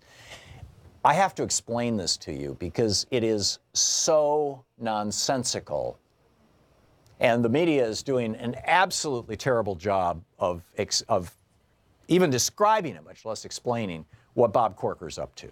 And you need to understand this because it exposes the Republican tax scam brilliantly. And Corker doesn't even realize it. So, first of all, let's step back and just set aside for a moment the whole Republican tax scam and just talk for a second about macroeconomic policy during times of boom and bust. Okay, the large economic policies of a nation. As that nation goes through the regular cycles that capitalism brings us, typically a 6, 7, 8 year cycle of boom and bust. You have booms and then you have bust and then boom and then bust. And then roughly every 80 years, that cycle goes totally insane and becomes insanely toxic. And you have a huge bust after a huge boom. Okay. So typically the conventional wisdom, and it's conventional wisdom because it's been demonstrated to work over literally hundreds and hundreds of years. Conventional wisdom is when the economy is really doing well, when you've got unemployment below 5%, which is right now, when you've got corporate profits at an all-time historic high, higher than ever in the history of the world, which is now, when you've got rich people making more money than rich people have ever made before in the history of Earth, which is now, when you've got those conditions, corporations are awash in cash. Money is easy to borrow. Any company that wants to expand can easily do it. You can float a bond. You can do an IPO. There is a ton of money floating around. During those times, that is when you raise taxes in order to accomplish the things that government should accomplish. We have bridges that are falling apart. We have water supplies that are contaminated with lead. We've got an electric grid that's 150 years old or more than 100 years old in many parts of the United States that needs to be replaced with solar and renewable and wind power and smart grids and flexible grids and resilient grids.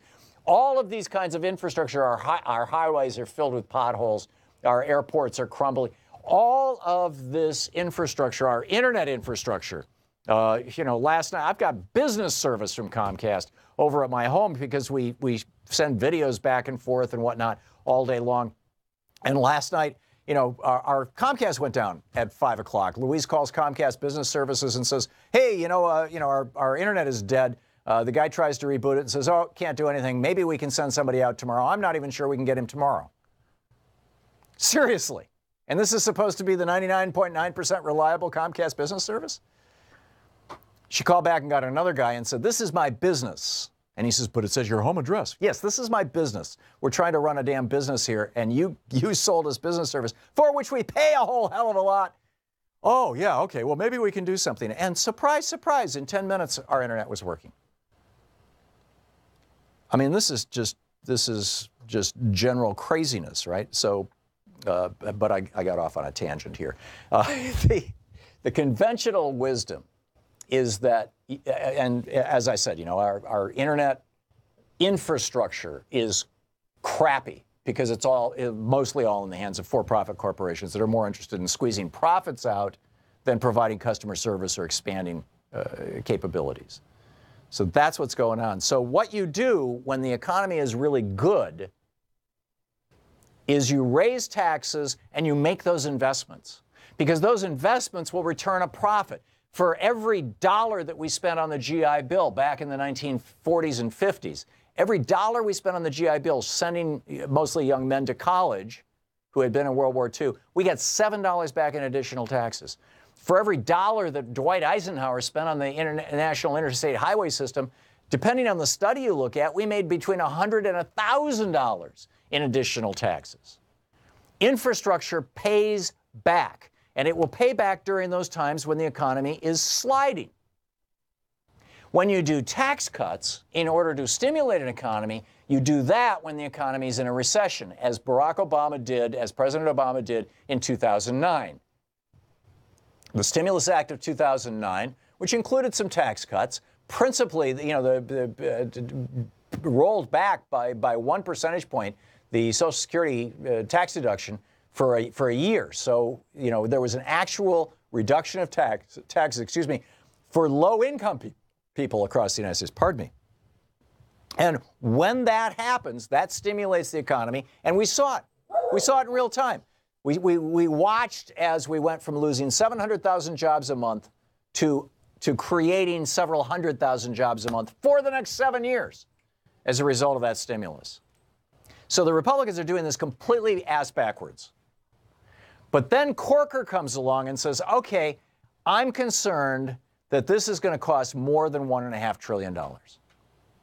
This might blow up the deficit more than $1.5 trillion. He's willing to add $1.5 trillion to the deficit, apparently. And so we're going to put an automatic trigger in that will raise taxes when tax revenues drop. Well, when do tax revenues drop? When you're in a recession.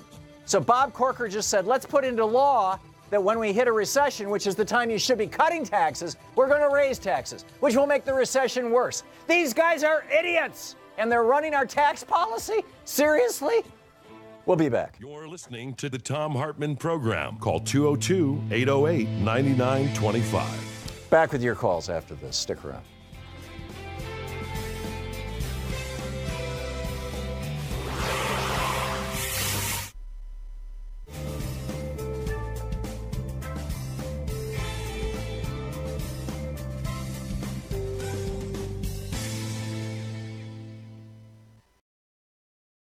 Why is it that with net neutrality, arguably the biggest news story of our day, I mean, you've got $6 billion corporations preparing to literally take over every aspect of the internet service providers that bring the internet into your home. They want to be able to censor content that you're reading. They want to be able to track everything that you're doing so that they can sell that information to other people. They want to monetize you. You're the product. They want to charge you more. They want to slice and dice the internet so it looks like cable TV. They want to kill off the ability of small competitors, particularly internet service provider competitors, from ever having any success at all in business. And why is it that in the context of this major assault on our major information network here in the United States, the internet, the way that most of us learn a lot of what we know, and even many of us are getting our telephone and television service. Why is it that ABC News, as of day before yesterday, for the last week, the previous 7 days, this is from November 20th to November 27, 2017, ABC News has spent 25 seconds mentioning net neutrality. CBS News has spent 2 minutes, and NBC News, 0. No mention whatsoever. NBC, of course, owned by Comcast, which has several lawsuits against the FCC trying to destroy net neutrality. None of this gets covered. In the medium that is delivering news to us, that's supposed to help us be informed so that we can make good decisions about the government that we have, so we can choose our governmental representatives, and they're not talking about their own ability to fix the news, to change the news, to distort the news, to ignore the news, to promote fake news, as it were. No discussion. You'll find that discussion here on Free Speech TV. And you'll find it loud and you'll find it frequent, and it's another demonstration of why Free Speech TV is so essential, so vital. Yesterday we raised about $8,000. On Monday we raised about $2,000. We need to hit $10,000 a day. Our goal for the next 3 weeks is $150,000 for this show. The money doesn't come to this show. It goes to Free Speech TV. But my point is that's the goal that they have set for us to raise, to keep this show on the air and to keep this network on the air. And we need your help to hit those goals. Serious stuff. So please give us a call now. 877-378-8669 is the telephone number. 877-378-8669. And, please call and make a donation. It's really, really an important time. With a $30 donation, Free Speech TV will send you a Thom Hartmann University bumper sticker. A gift, by the way, to all of us from a loyal listener and viewer of the show, and a good guy and friend. With $60 donation, you get both the bumper sticker, the Thom Hartmann University bumper sticker, and the 16-month Free Speech TV calendar with all their shows and things on it. With a $120 donation, you get the bumper sticker plus a copy of Van Jones's new book, Beyond the Messy Truth. With a $240 contribution, you get the bumper sticker, you get Beyond the Messy Truth by Van Jones, plus you get the book Citizen by Claudia Rankine. With a $360 gift, again, all of these divisible by 12, so you can call and say, I can't afford $360, but I can do $30 a month for the rest of the year, for the next year, the next 12 months. And they'll take your credit card number, and every month they'll just automatically bill you the $30 or $20 if you want to give $240 and get that gift, or $120. It would be $10 a month for $120 for the year. All of these intentionally divisible by 12.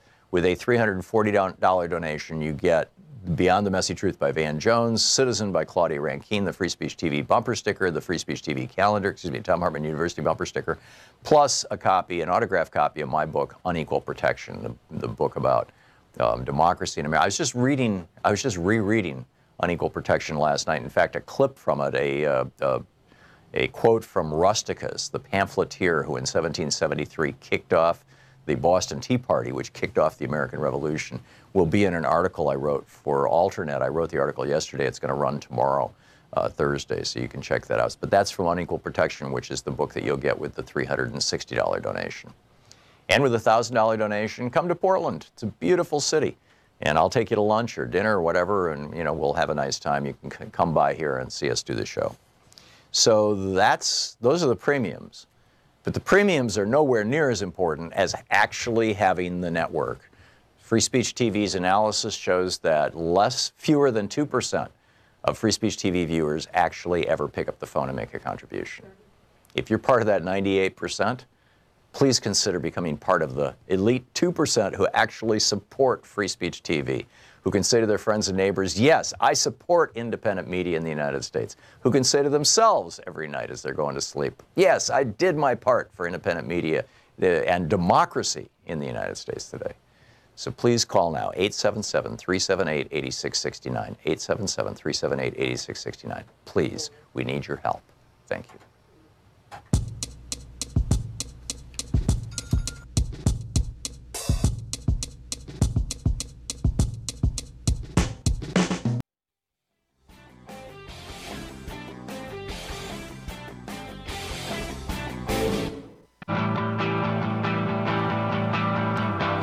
Welcome back. Thom Hartmann here with you. Amazing reporting over at Daily Kos. Again, Joan McCarter.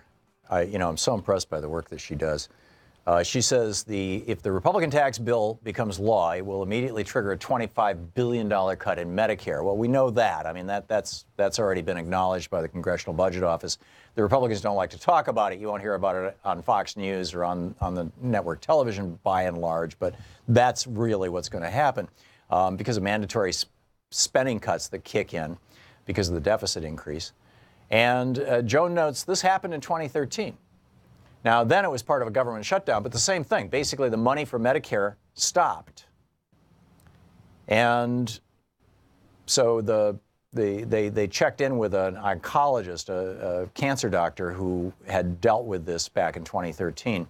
This is Jeff Ficara, the chief executive of North Shore Hematology Oncology Associates. I talked to one Long Island oncologist who said he and his staff held an emergency meeting earlier this week and decided that they would no longer see 1/3 of their 16,000 Medicare patients. Cancer clinics turning patients away could become real again. And this bill could, for some seniors, become the bill that sharply limits their access to health care. Basically, what they're saying is that the Republicans want to take away chemotherapy. No more chemo for you, buddy. That chemo costs $100,000 a year. You're not getting it. Adam in Brookhaven, Mississippi. Hey, Adam, what's on your mind? It says here you want to disagree with me. Go for it. Well, I was just listening to your comment about the economy. Thought maybe it was worth mentioning that we probably should be raising taxes when the economy is actually in a recession. You raise taxes when an economy is strong, and you cut taxes when an economy is weak, because taxes are countercyclical to recessions.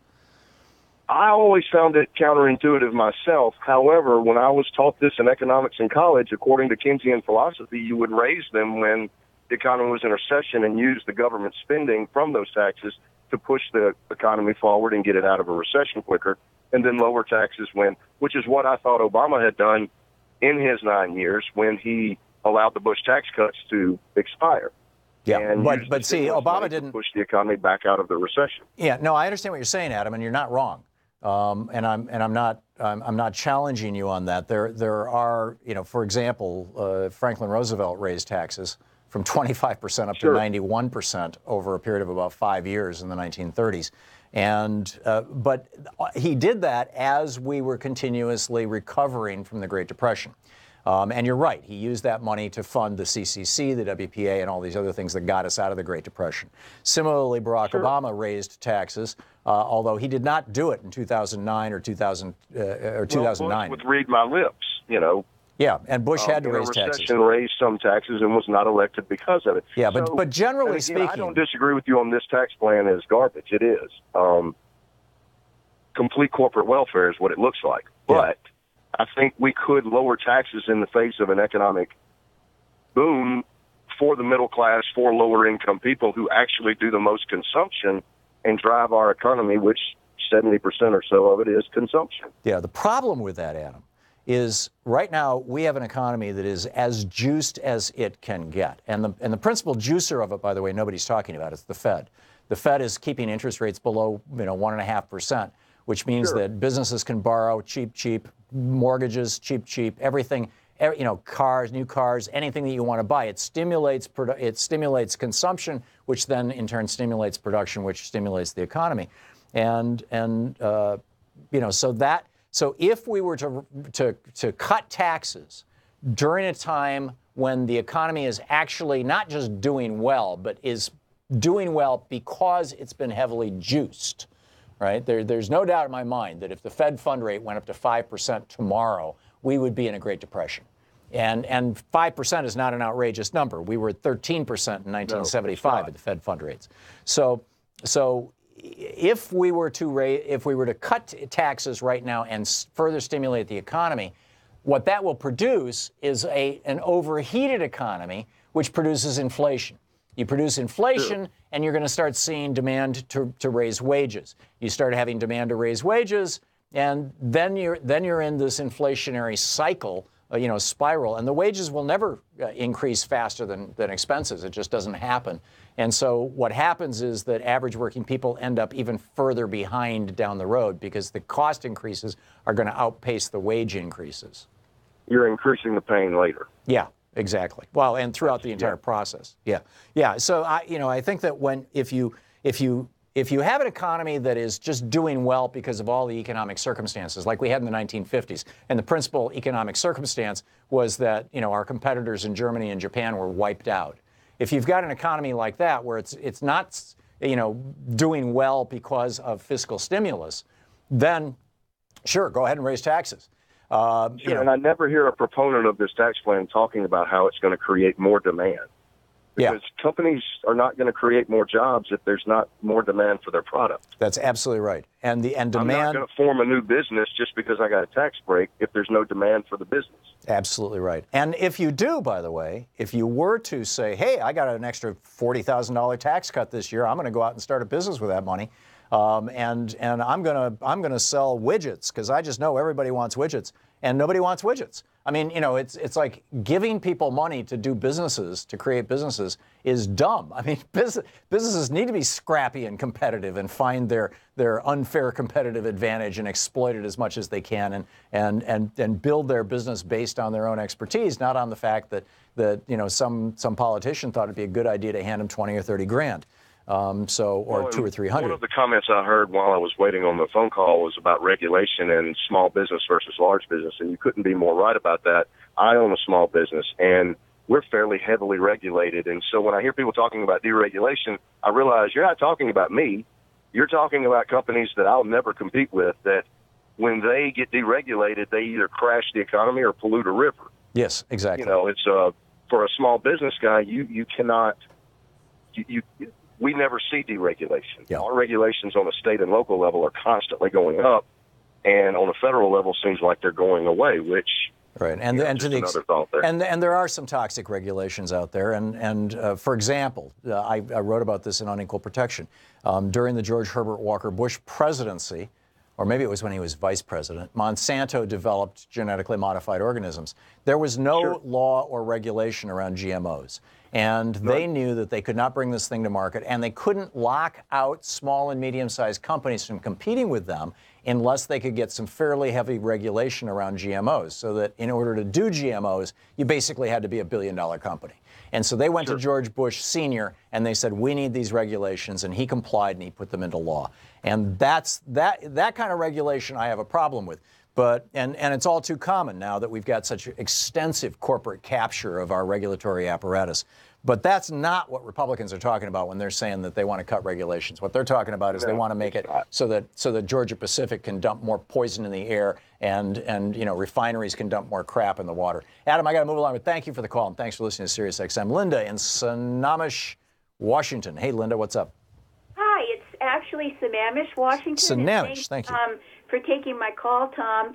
Yesterday you talked briefly about ranked choice voting. Mm-hmm. I called today to let you, your audience, and particularly the people of Seattle know that an organization called Fair Vote Washington and volunteers from Fixed Democracy First are currently collecting signatures to put an initiative on the ballot to bring ranked choice voting to Seattle.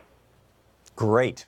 That is great. I think San Francisco is the largest municipality right now that has ranked choice voting. So, and I know Minneapolis does as well, too. Oh, great.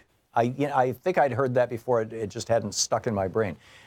That's great, Linda. So is there a website or some place that people from Washington State can go if they want to participate in this thing to put ranked choice voting, instant runoff voting on the ballot for Seattle? Yes, absolutely. It's Fair Vote WA. That's FAIRVOTE. WA.org. Okay, WA as in Washington State. Great, Linda. keep us up to date on how it's going, okay? It's only for Seattle, but yeah, we hope I understand. We hope to further this. Sure. Well, this is the laboratories of democracy. You start small, and once you've demonstrated it's viable, you go large. Linda, I think it's already been demonstrated that it's very viable. Oh yeah, absolutely, and I would say San Francisco demonstrated that. Linda, keep us up to date on it, okay? Indeed, and thank you, Tom. Thank you, Linda. I appreciate the call. Grant in Kenmore, Washington. Hey, Grant, what's on your mind?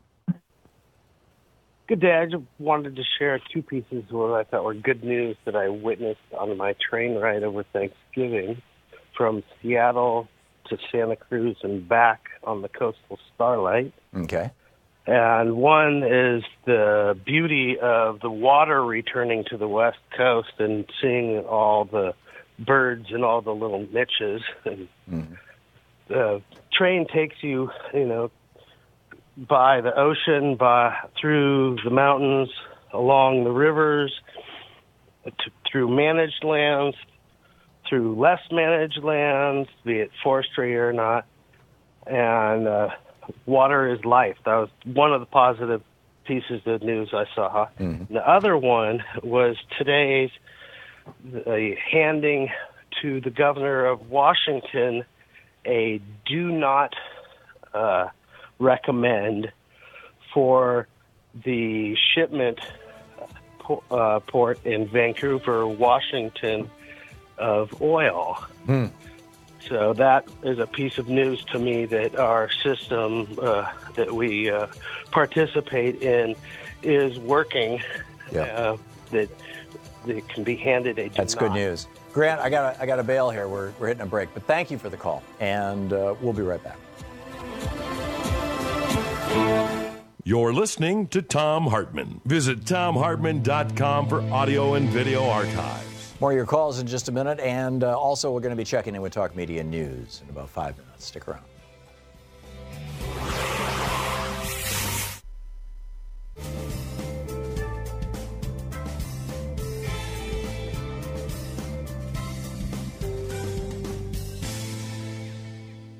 And welcome back, Linda in Lakewood, Ohio. Hey, Linda, thanks for watching us on YouTube. What's up? That's me, yes. Thank you, Tom. You were speaking earlier on the show about funding, or the subject came up about funding, and I've been meaning to ask this for a while. Why can't we, the people, start a GoFundMe page for either a particular politician or a particular movement? Why can't we do that and then grab the millions of dollars by small donations that people have given to Bernie Sanders and other progressives? You could, and people have. I believe, I shouldn't just say this without checking and making sure, but I believe that people running for political office have run GoFundMe sites. I'm pretty sure we've had a couple of candidates on who have talked about their GoFundMe sites. Really? So, yeah, the problem is, Linda, and we talked about this a little earlier, is that what Bernie did was pretty amazing, and Bernie's a political rock star, and you've got a lot of people who are not political rock stars, and nobody knows their names. They're running for the state house in Michigan, or for the state senate in Iowa, or for the assembly in California, or for city council in Seattle, and people just don't know who they are, and they're not going to get the kind of traction that Bernie got. And so we need to come up with a system for funding political campaigns in the United States that doesn't rely on wealthy donors, doesn't rely on corporate money, and does rely on money from we the people. And I mean, there's about 150 million of us who file our taxes every year. I think the number is actually 145 million. And but let's say it's 150 million just to round it off. If everybody kicked in $10, that's $1.5 billion if everybody kicked in $10 a year. Where does the money go to when we check off that box on our tax It goes to a federal fund, and that money is distributed to any politicians who choose to participate in that fund and not take private money, but only take government money. And over a 4-year period, that would be nearly $5 billion. And if we were to combine that, make that universal, everybody kicks in the $10. When you file a tax return, you're going to be taxed $10 to have a functional democracy. It's a small price to pay for a functional democracy, $10 a year, number one. And number two, then you have to ban all that outside money, and that's going to require a constitutional amendment. Oh, we Because of the couldn't Supreme direct Court. though where that who that money goes to. It just goes into a big pool, right? It goes into a big pool, and any politician who qualifies for that pool, and you have to jump through a bunch of hoops to qualify for those federal matching funds, can do that. And you know, some politicians have in the past, and even at the presidential level, others chose not to, in large part because there just wasn't enough money there to come, you know, to fight against the piles of money that were coming from the Mercers and the Kochs and the Adelsons and whatnot, you know, all these right-wing folks. So, you know, progressives just have to get out there and be aggressive and get that donation, because, you know, we're losing as ordinary Americans, we're losing that power through the loss of unions, and nobody seems to want to replace that power in any other way, and it's really sad to watch. Yeah, you're absolutely right, Linda. And this is not how a democracy should run. This is how an oligarchy runs. Linda, I got to run, but thank you for the call. Thank you so much for watching us. We'll be right back. It's coming up on 10 minutes before the hour. We're going to check in with Luke Vargas of Talk Media News in just a moment.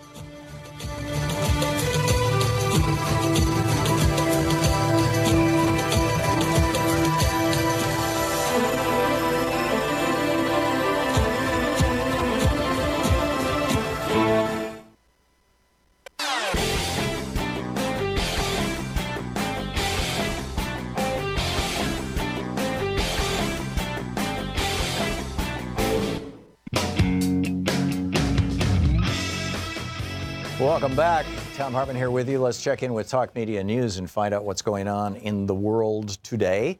On the line, this report, first of all, brought to you by goatsfortheoldgoat.com and Ellen Ratner's new book, Loving What You Do. On the line with us, Talk Media News' New York and UN Bureau Chief, or Chief Foreign Correspondent, excuse me, is his official title, Luke Vargas. Luke, welcome back to the program. Hey, glad to be with you. Thank you. North Korea shot off a missile last night. What's going on? Well, the UN Security Council is going to meet today at 4:30. Nikki Haley requested this meeting. So did the Japanese and the South Koreans. And we aren't expecting all that much here at the United Nations. I mean, the UN Security Council will likely get to work on a further sanctions package, as always seems to be the case here. But there's not an expectation that we're going to receive anything concrete today, or really even in the next few weeks. These things take a long time to come together. We are hearing from the Trump administration through a tweet this morning from the president that the U.S. is going to impose what are called, quote, major sanctions, end quote, later today on North Korea. I think we're getting to the point where the rhetoric here is out of touch with reality. There's nothing more we can sanction, is there? To suggest there's anything major remaining that we have not already implemented in the past. Well, it seems to me that the one thing we could do is we could take down some Chinese banks that North Korea does business with. You're exactly right. And that would be considered a declaration of war by both countries, wouldn't it? Final straw, the big move, that the card that remains that the administration seems hesitant to play.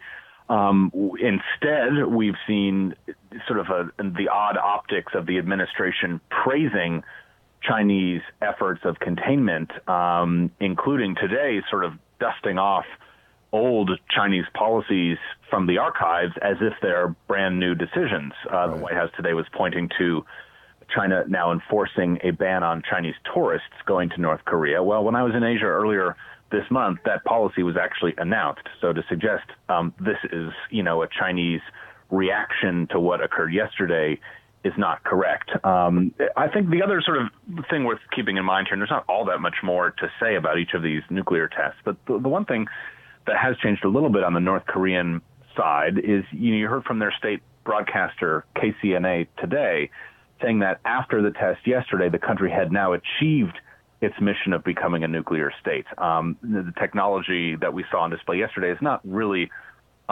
leaps and bounds above the tests we'd seen in the past, but it is an improvement. But what has changed is sort of the way they're referring to this, as sort of implying that they've now hit their goal. The further quote we heard from their propaganda outlet today said they declared with pride that the country now has finally realized the great historic cause of completing the state nuclear force. So it's possible that if North Korea now believes it's sort of hit a milestone it's been reaching for in the past, that it might change their behavior a little bit, and they may not need to have as many tests to show off their progress. So they'll be less insecure. It's always been sort of a performance art in a way. Yeah, so that they would be less insecure.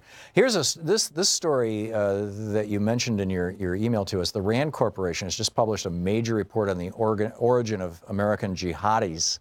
I completely missed this. Are they talking about Muslim jihadists, or are they talking about the right-wing Christian jihadists who have actually killed more people in the United States than Muslims have? Well, it's sort of a mixed bag. They are getting flack from folks for excluding, white nationalist terrorists and things of that effect, and they're only focusing here mostly on these Muslim jihadis. But the actual data that they do put forward here really cuts against the administration's policy actions. It uses their rhetoric but doesn't endorse their solutions to deal with this. Some of the big takeaways here, the quote that they begin the report with says, quote, American jihadists are made in the United States, not imported. So they looked at 178 planners of attacks and perpetrators of attacks on U.S. soil since 9/11 and found that 155 of the 178 jihadists were either born in the U.S., naturalized U.S. citizens, or legal permanent residents. That's the overwhelming majority. The remainder, just 2 were refugees, just 3 were asylum seekers, 5 or 8 were on temporary visas. That they go on to say nationality is a poor predictor of this sort of extremist behavior. And you go down through the countries of where people came from who plotted or carried out attacks on U.S. soil. Here are the countries in order of frequency: the United States with 84, then Pakistan, Somalia, Afghanistan, Albania, Bangladesh, Guyana, Iraq, Jordan, Morocco, Saudi Arabia. Only one of the countries on that list is subject to the Trump administration travel ban. So again, it sort of cuts against this notion that the Trump administration has figured out, where this behavior is happening. And they go on to sort of put that in a qualitative statement by saying vetting isn't almost impossible. The big sort of key quote here that jumped out to me is they said, determining whether a teenager might, more than 12 years later, turn out to be a jihadist terrorist would require the bureaucratic equivalent of divine foresight. So they're really, again, throwing cold water on the notion that some sort of immigration policy is going to make a major difference when it comes to preventing the risk of terrorism on U.S. soil. The whole Trump demagoguery. In the last minute we have here, Luke Vargas, the Saudis are apparently releasing a few of the princes that were held in lockdown at the hotel there. Yeah, there's still 207 who are at the quote-unquote prison, which is the Ritz-Carlton Hotel in Riyadh. The one man released yesterday, Prince Miteb bin Abdullah, former son of the late king, or son of the former king Abdullah.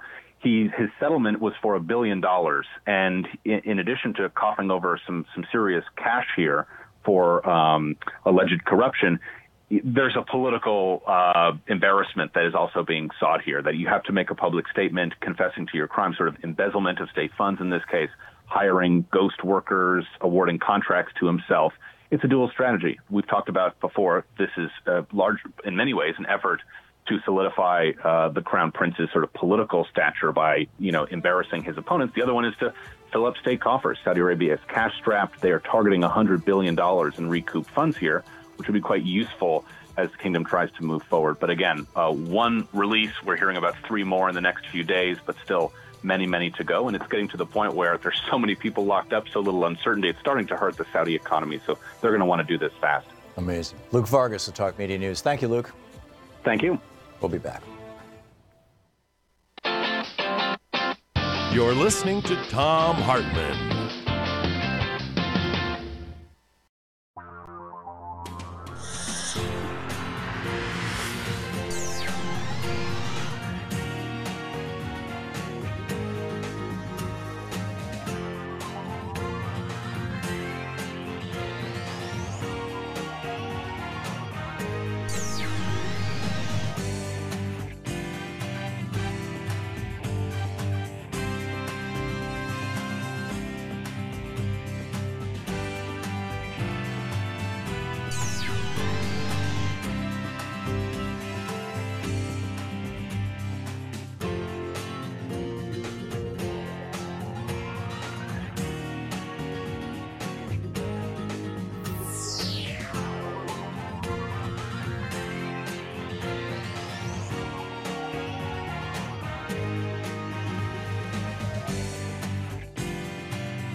The Thom Hartmann Program is brought to you in part by the Aiden Forecast, an investment newsletter with weekly updates of leading market indicators and a monthly deep dive into what the details of the economy and the markets mean for investors and retirees.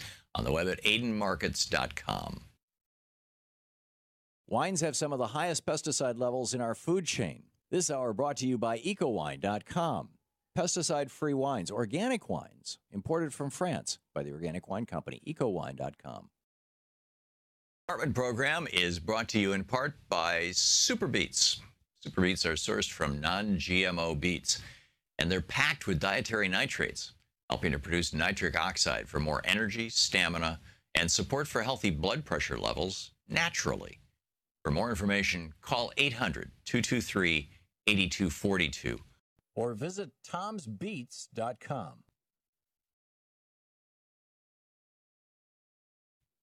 Why is it that with net neutrality, arguably the biggest news story of our day, I mean, you've got $6 billion corporations preparing to literally take over every aspect of the internet. The internet service providers that bring the internet into your home.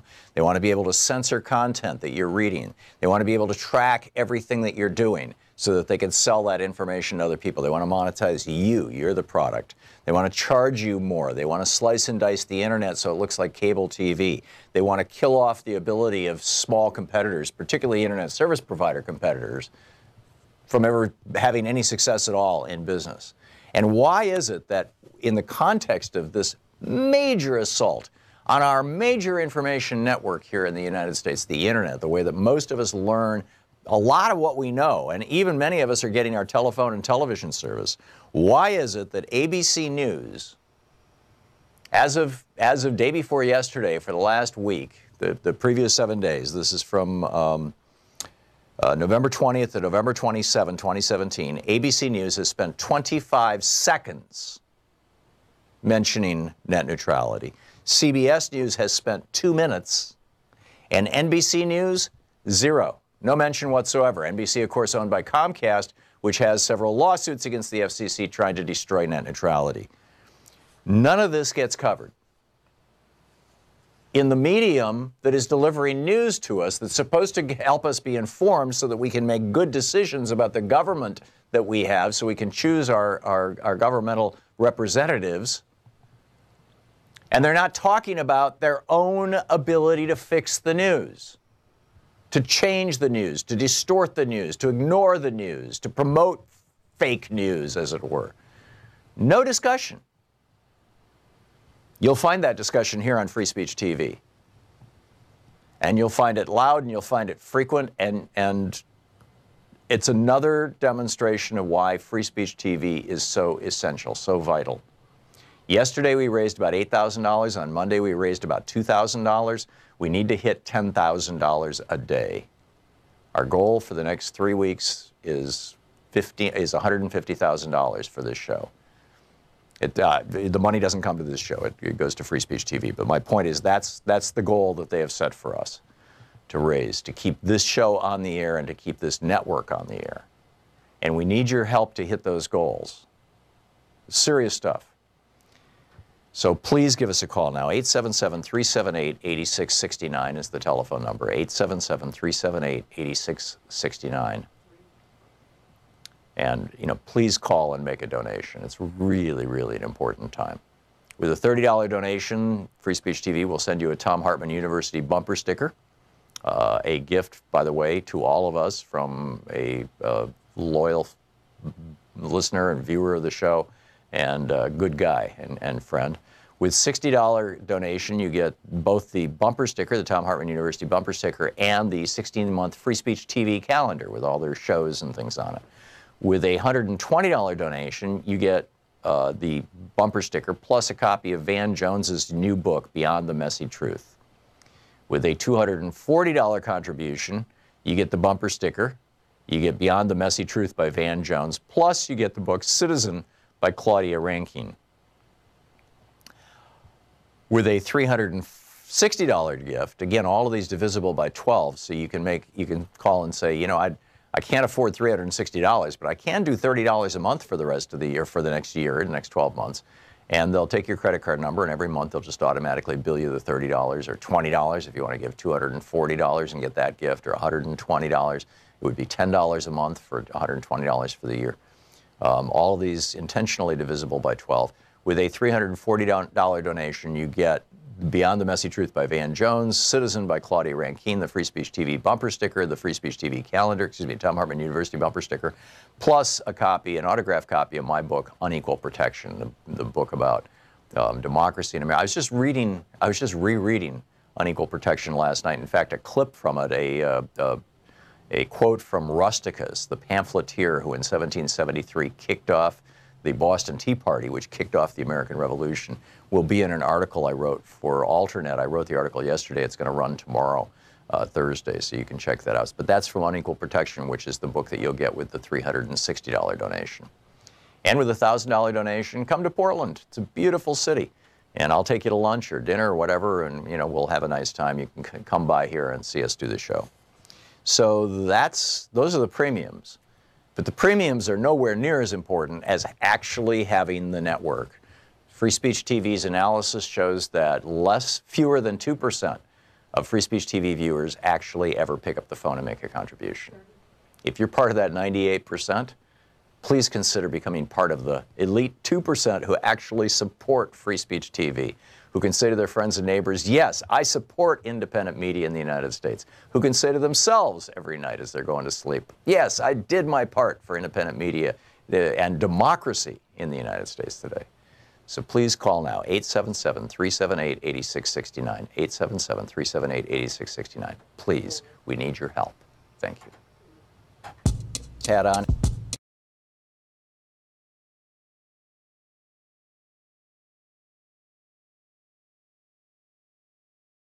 Of ultimately, Thom.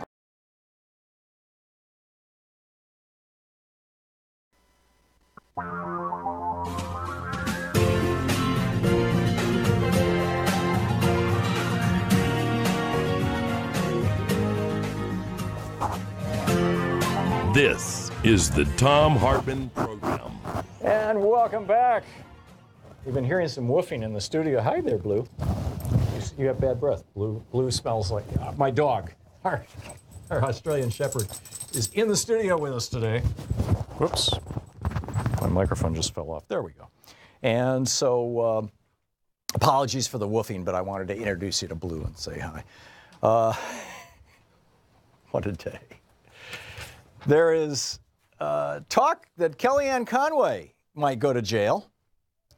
According to Walter Schaub, who was the former director of the Office of Government Ethics, Kellyanne Conway has not once, but twice violated the Hatch Act. And the Hatch Act includes, prison and jail time and large fines and things. The Hatch Act says that you can't use federal property or money to promote politics, to promote any kind of political event.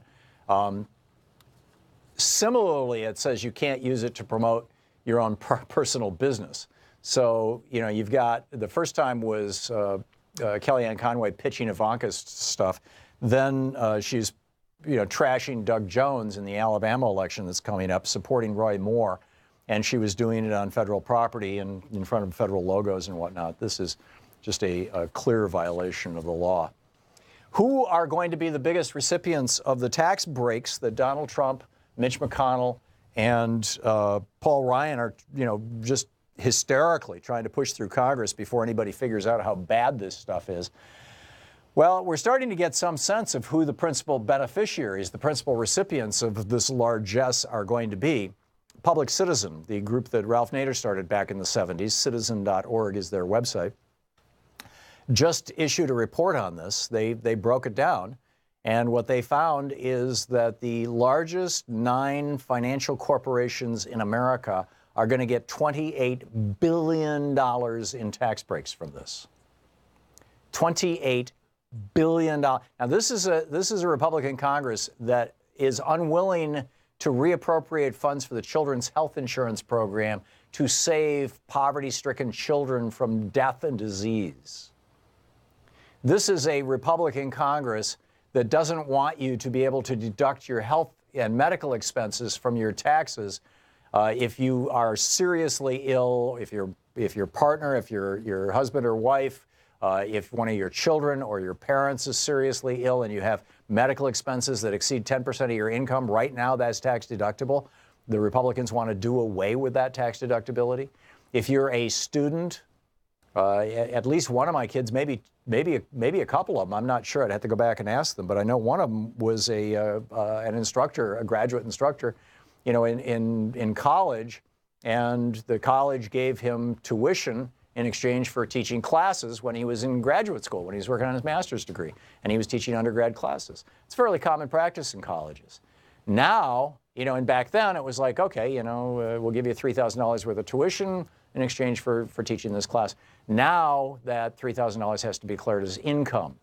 So if your kid is teaching in a university part-time in order to as a trade-out for tuition, you're going to have to pay some huge taxes, right? Because the Republicans, they got to come up with enough money to give these tax breaks to Shelley Adelson and David Koch and Charles Koch and Robert Mercer and all these other right-wing billionaires. I mean, they want their money. Damn it, we want it now.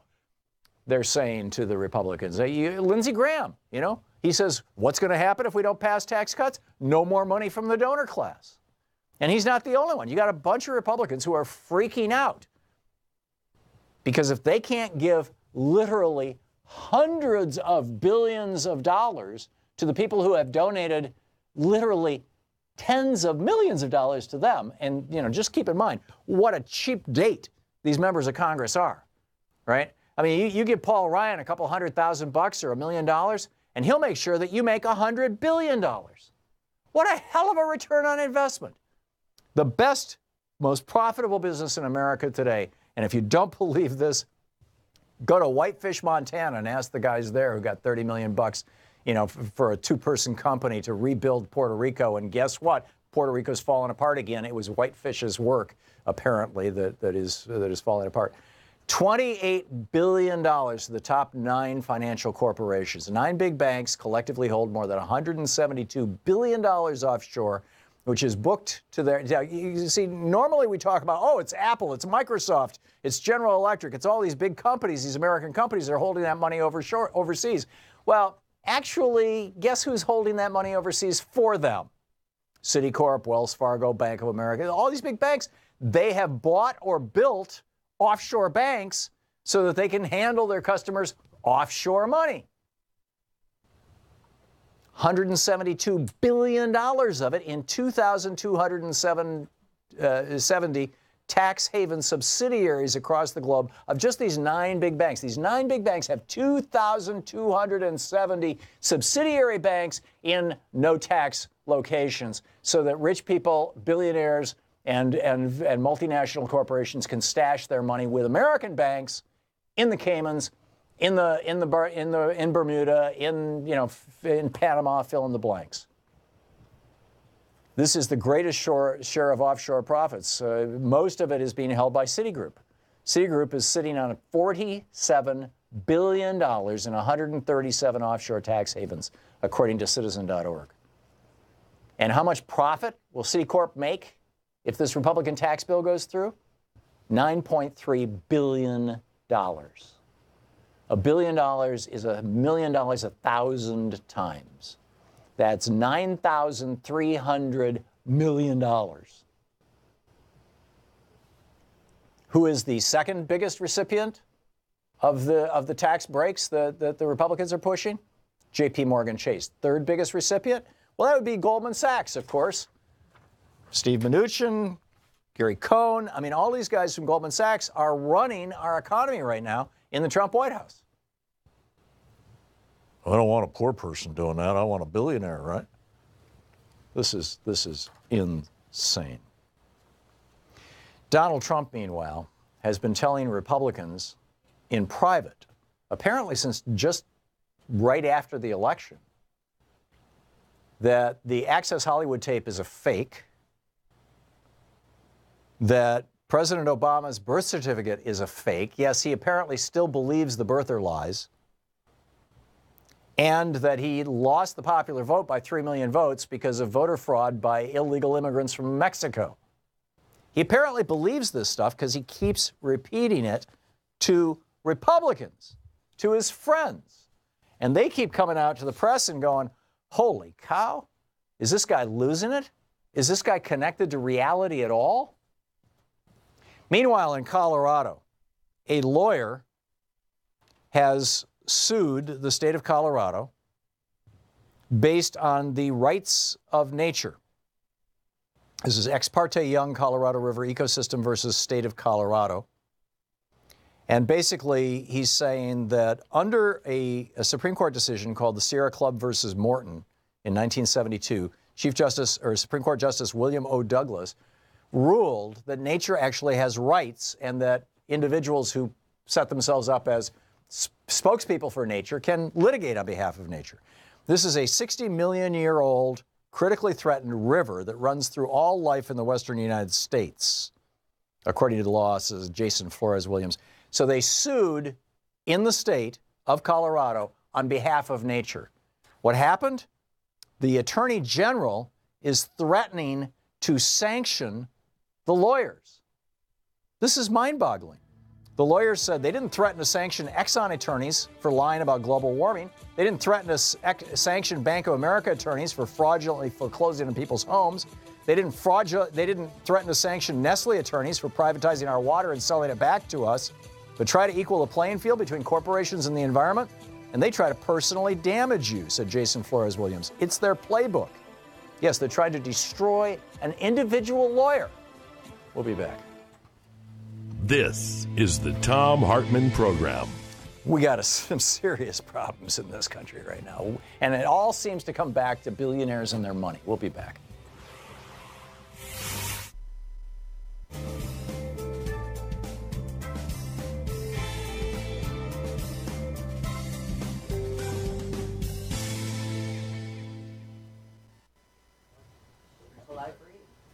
Really? So, Free Speech TV, let's see here. Joseph in Clinton, Ohio. Hey, Joseph, what's on your mind today?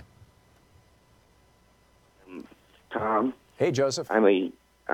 I'm a younger person. I've been watching your show for a while, and I've noticed you debate with people extremely well. Well, I recently joined my school debate team, and I want to know how you do so well.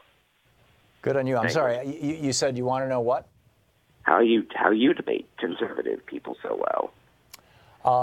There are a couple of principles that I follow that were largely taught to me by my father, who I used to debate for. My dad was a conservative Republican, and I was a flaming liberal democratic socialist.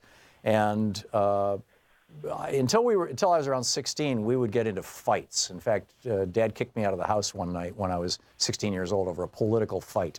That was the last time he did that. I mean, he felt very badly about it. We made up. And we just decided, in the future, that we're not going to hold a grudge. We're not going to take things personally. We'll make our best cases and leave it at that. And we both worked on that for a couple of years and got pretty good at it. And so that's my advice, Joseph. If you want to debate somebody, know your facts and don't take anything personally. And they will try to knock you off balance by changing the subject. They will try to knock you off balance by making personal attacks. They'll try to knock you off balance by personalizing it. They'll try to knock you off balance by characterizing you. They'll try to knock you off balance by putting up straw man arguments. And as long as you realize that that's what's going on, and by the way, taking that debate class will help you tremendously to realize that. I took debate in high school. It was one of my favorite classes. Actually, it was an extracurricular activity, but I loved it. That's what I do. Does that help, Joseph? Yeah, thanks. Okay, thanks a lot for the call. Great to hear from you. Ivan in Chicago. Hey, Ivan, what's up? Hey, what's up, Tom? When it comes to net neutrality, we need to simplify the message. Net neutrality. Keep the internet just like it is now. Yeah, keep it free. Just like it is now. Yep. You can go anywhere, click on anything, and once they get to the point when they talk a la carte, that means you're going to pay every time you click on a site. That's right. That's right. The ISPs, it's funny because they get you both ways. I mean, the other day I was watching on, I believe it was Xfinity, which is the Comcast, you can watch on your phone, you can watch your TV if you subscribe to the TV service, which we do in Washington, D.C. And so I was watching the news on Comcast on my phone, and it started playing commercials, as they do. And so I tried to jump past the commercials, and wherever I went in the show, it always forced me to watch the commercials. And I suddenly realized this is a commercial delivery system, and the content around it, watching Rachel Maddow's show or something, is just kind of what they stuff in there. But they're really concerned about delivering the commercials to you. But on top of that, I'm paying this company $60 a month to deliver this to me. So they're making money on the fee plus the commercials, which kind of blows your mind. I mean, Netflix at least, and got past that. No more commercials, just pay a fee. But the ISPs want to have it all. These internet service providers, and Ivan is spot on. Excellent point. Thank you for the call.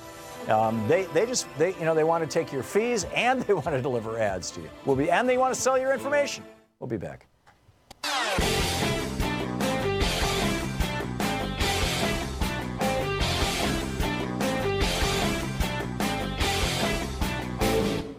On April 15th, 1949, Pacific...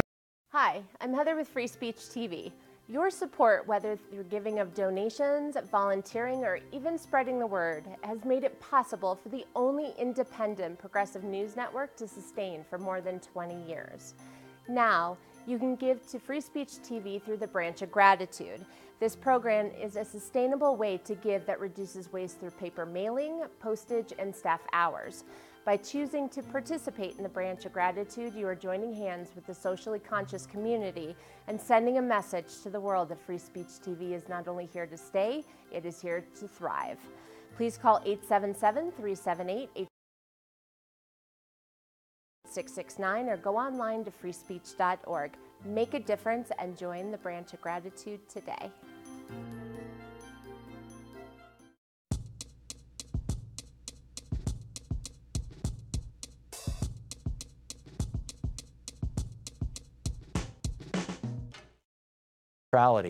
But this is, Ajit Pai, while he's trying to destroy net neutrality, he's also trying to benefit the Sinclair Broadcast Group. And this is being investigated right now. And so the petition to the Inspector General of the FCC says, investigate FCC Chairman Ajit Pai's actions to benefit the Sinclair Broadcast Group. Until the investigation is complete, direct staff to cease work on the merger and direct Chairman Pai to recuse himself until the investigation determines whether a permanent recusal is warranted. And then they talk almost from the day he took office. This is from the creoaction.org, or .com, excuse me. Almost from the day he took office, Pai has pushed through a series of radical rule changes to help out the Sinclair Broadcast Group, a network so cozy with Trump that it's sometimes referred to as Trump TV. Last year, Trump's son-in-law, Jared Kushner, announced that the Trump campaign made a deal with Sinclair to get favorable coverage for Trump from the far-right network. Paying back the favor, once Trump entered the White House, he met with Sinclair's CEO and talked about potential FCC rule changes to help the company. This is corruption. I mean, this is just naked, blatant corruption. It's amazing. And then this, just kind of a funny moment of the day for you. There's a company called We Rate Dogs, right? And they have a Twitter account. And they noticed that Ajit Pai is following their Twitter account. Maybe he has a dog. Maybe he likes dogs. I don't know, he might be a nice guy outside of trying to destroy the internet on behalf of his former employer, Verizon. But so this is boredpanda.com is apparently their website /message-ajit-pai-we-rate-dogs/ And it says to Ajit Pai, they sent him this tweet, right? Hi, I noticed you follow this account. I hope you're enjoying it so far. Just wanted to inform you that starting with the repeal of net neutrality, we will block you and this account will be private. However, we have several content options available for purchase listed below. You can get the Pupper Package, $10 a month, access to only the super relatable dog thoughts that require very little creative effort on your part. Or you can get the Pup-O package, $25 a month, access to the tweets that carry the storyline, introduction to new characters like Gary the Squirrel and Friend. Or for $50 a month, you get the Doggo package, access to all the tweets, full story available, all characters unlocked. Please choose wisely. Your future entertainment depends on it. Have a nice day. And then they added, oh no, I just actually received word that none of these packages are available in your area. We'll notify you if there are any pup dates. Right. I love it. Pup dates? Really? Incredible. Ray in McHenry, Illinois. Hey, Ray, what's on your mind today? Yeah, hi, Tom. You and I are both the exact same age, and we both grew up during the Cold War when we and the Soviet Union were building up these nuclear arsenals. And I don't understand, why aren't we looking at the parallels between those times and now with North Korea and learning from it? I mean, they had a big army. They were threatening. Remember Nikita Khrushchev banging his shoe on a podium? Yeah. I mean, and I believe that nuclear weapons have actually prevented wars we might have otherwise had with the Soviets over the past 60 or 70 years. And why can't we get to that point with North Korea? I think I always see them as being like a rattlesnake. And it's important to remember that a rattlesnake does what they do because they feel threatened. That's right. And then they only strike if you poke them with a stick. Why are we trying to poke them with a stick? Yeah, this was a really important point that Luke Vargas made in his report about the, now that the North Koreans, now that Kim has succeeded in launching an ICBM that went 3,000 miles high. It went way above the space station, right? I mean, that rocket went into outer space. It could just as easily have flown at 500 miles high or at 10 miles high and come to Washington, D.C. I mean, that's the whole point, right? It was contained in this area in the South China Sea, but it's because it went way, way, way up and then way back down again. But the total distance it traveled and the speed that it traveled, it could have hit anywhere in the United States. So, and it's a missile that is fully capable of carrying a nuclear weapon, and we know that the North Koreans have multiple nuclear weapons. So what Luke said, and I was so pleased to hear this, or relieved to hear it, he said, now that Kim actually has a credible deterrent, I'm paraphrasing, this is my language, not Luke's, but this is my understanding of the essence of what Luke said. Now that they actually feel like, hey, we can kick butt too, we can fight back, then in all probability, the tensions will start to ratchet down, because once you know that you can fight back, you don't have to engage in bluster. You don't have to play the part of the rat trapped in the corner that, tries to inflate its body and hiss. And I've had rats do that to me, or I had a rat do that to me once. And you don't have to play that game. I mean, you can just say, seriously, you want to take me on? This is not going to end well. So I think, Ray, that... it's really, we can't go to war over anxiety. Anxiety is a figment of imagination. It means it's about things that could happen but haven't happened yet. Right, but you're arguing for mutually assured destruction. And mutually assured destruction requires mutually. So if North Korea gets a nuke and can put it on a long-range missile and threaten the United States with it, at that point, the question then becomes, did the world just get safer or less safe? And I think you could build an argument for either one, but probably, in my opinion, the world got safer. And that's because, I realize the conventional wisdom is that Kim is nuts. I don't think the guy is nuts. I don't think you run a country like that for well over half a century, the three-generation dynasty, if you're crazy. Ray, thank you for the call. I think that they're it's not the kind of country I'd want to live in, but these guys know what they're doing. We'll be back. You're listening to the Thom Hartmann Program. Call 202-808-9925. More of your calls in the news of the day right after this.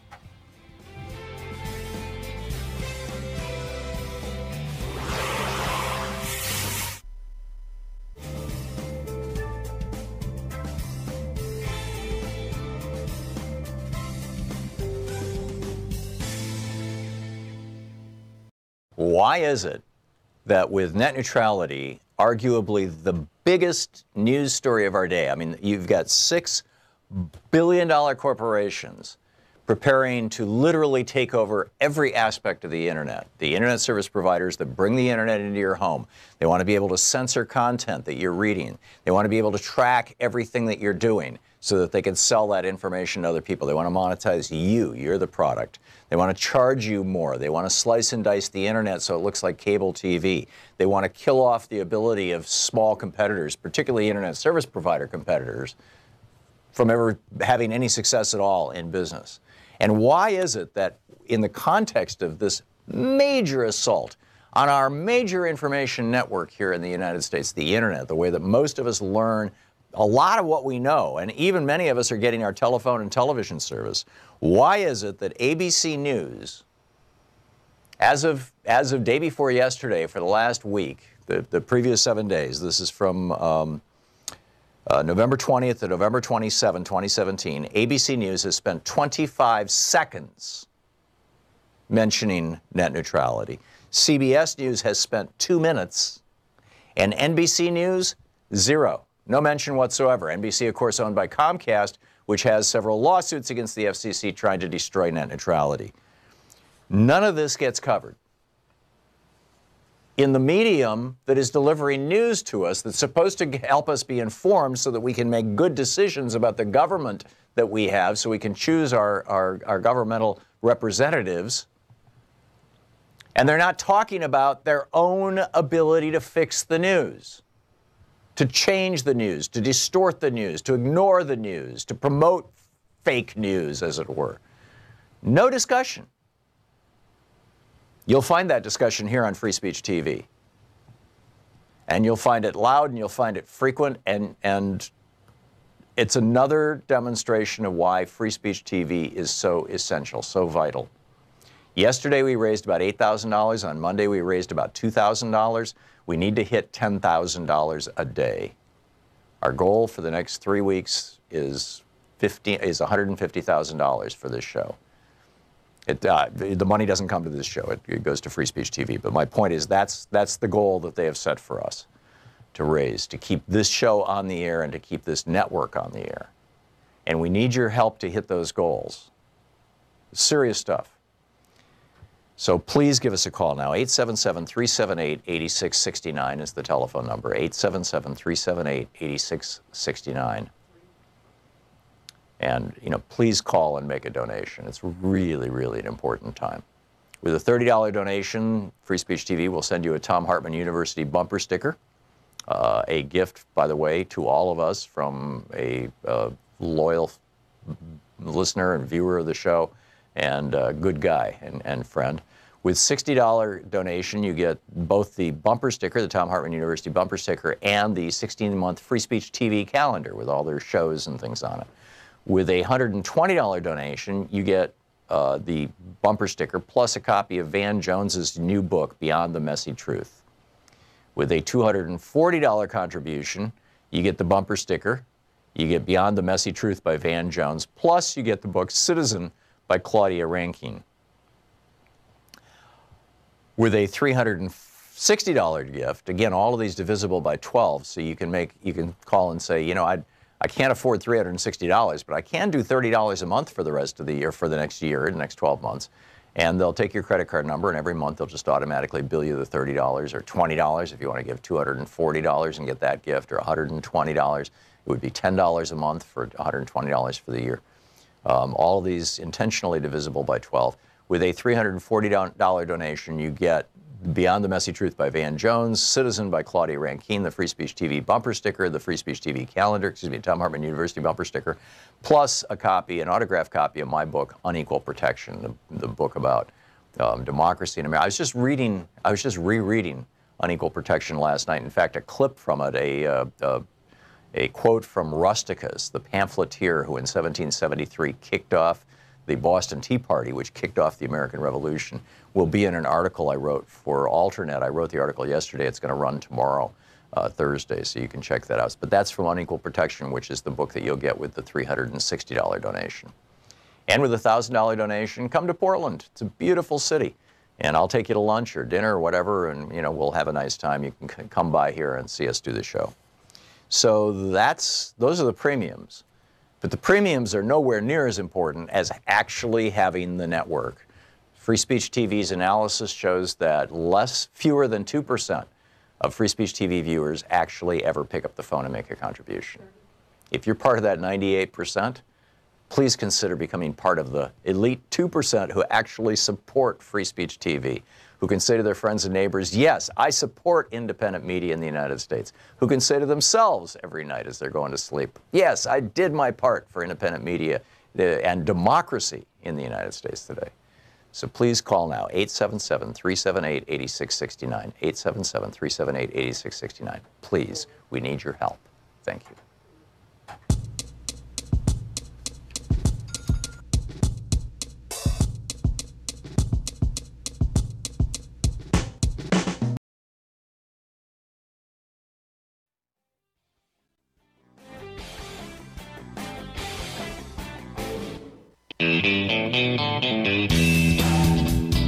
Welcome back. Thom Hartmann here with you. A couple of interesting pieces in the Washington Post today that I just want to flag for you, pay attention to. Aaron Blake, writing in the Washington Post, the Fix column, he says the headline is Trump's alternative reality or alternate reality full of lies or something even worse.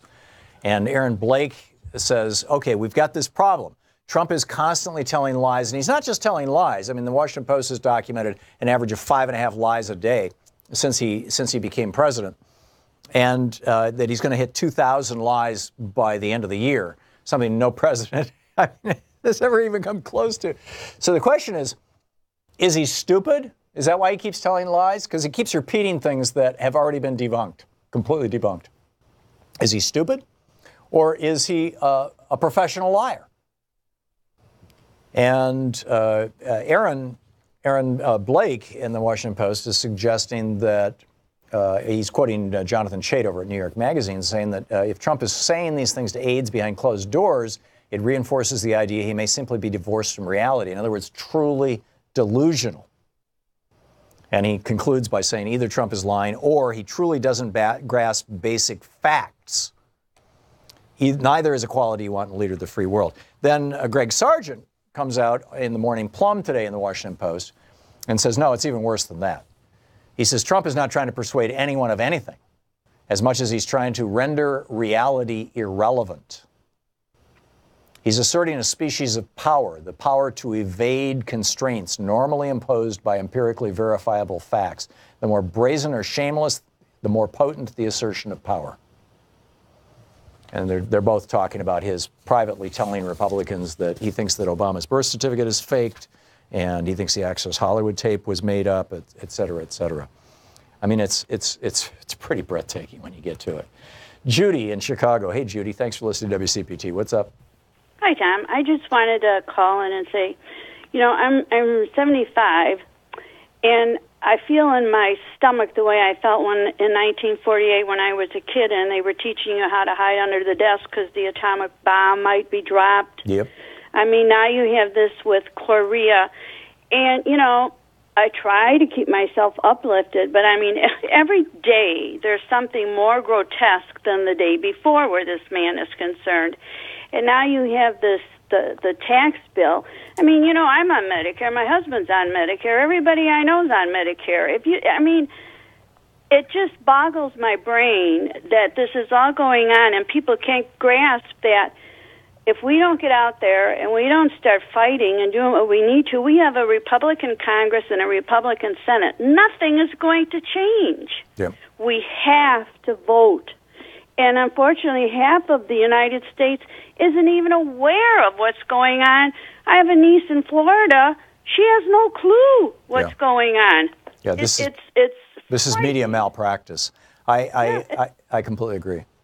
It's just frightening. I mean, I certainly hope we all get out there and vote and do what we're supposed to because I can't afford to lose my Medicare. Yeah, well, and if this Republican tax bill passes, if you're on Medicare, you won't be able to afford to get cancer because they're probably going to stop paying for the more expensive chemotherapies. I know my husband's in remission, and if he had to go back on his infusions, I certainly don't have $14,000 a month to dish out. Right. For an infusion. So, I mean, let's just hope he doesn't. Yeah, well, and from the Republican point of view, if you're not a billionaire, Judy, you're expendable. Of course. Yeah. I mean, this is Scrooge on steroids. Yep, absolutely. Well said. Judy, thank you for the call. Craig in San Jose. Hey, Craig, what's up? How you doing, Tom? I'm fine. How are you today? Just fine. I just wanted to offer a small correction to the discussion earlier about public financing of campaigns at the federal level. I don't think I threw in the caveat at the federal level. At the federal level, it's just presidential. But at the state level, Maine, Connecticut, Florida, Hawaii, Maryland, Michigan, Arizona, North Carolina, New Mexico, Wisconsin, Minnesota, Rhode Island, Vermont, West Virginia, and Massachusetts. I'm well aware. All offer, and Delaware? Or yeah, you're I'm well aware. Okay. All offer public financing to candidates who qualify for it. Exactly. Can I give one other piece of good news? Sure.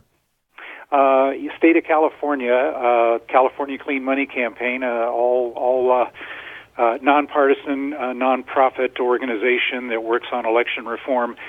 We just got the California Disclose Act passed into law.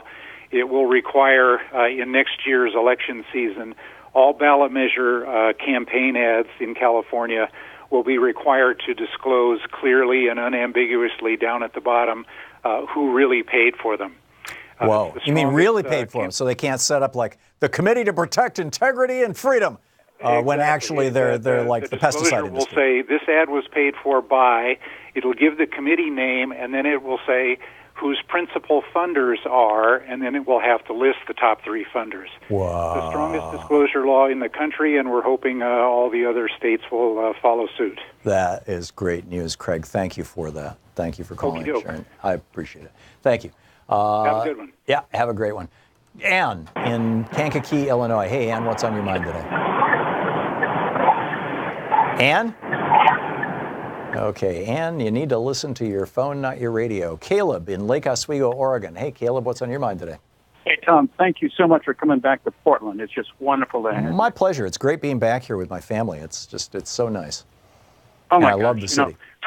I contributed $100 to Free Speech TV today because you told me to.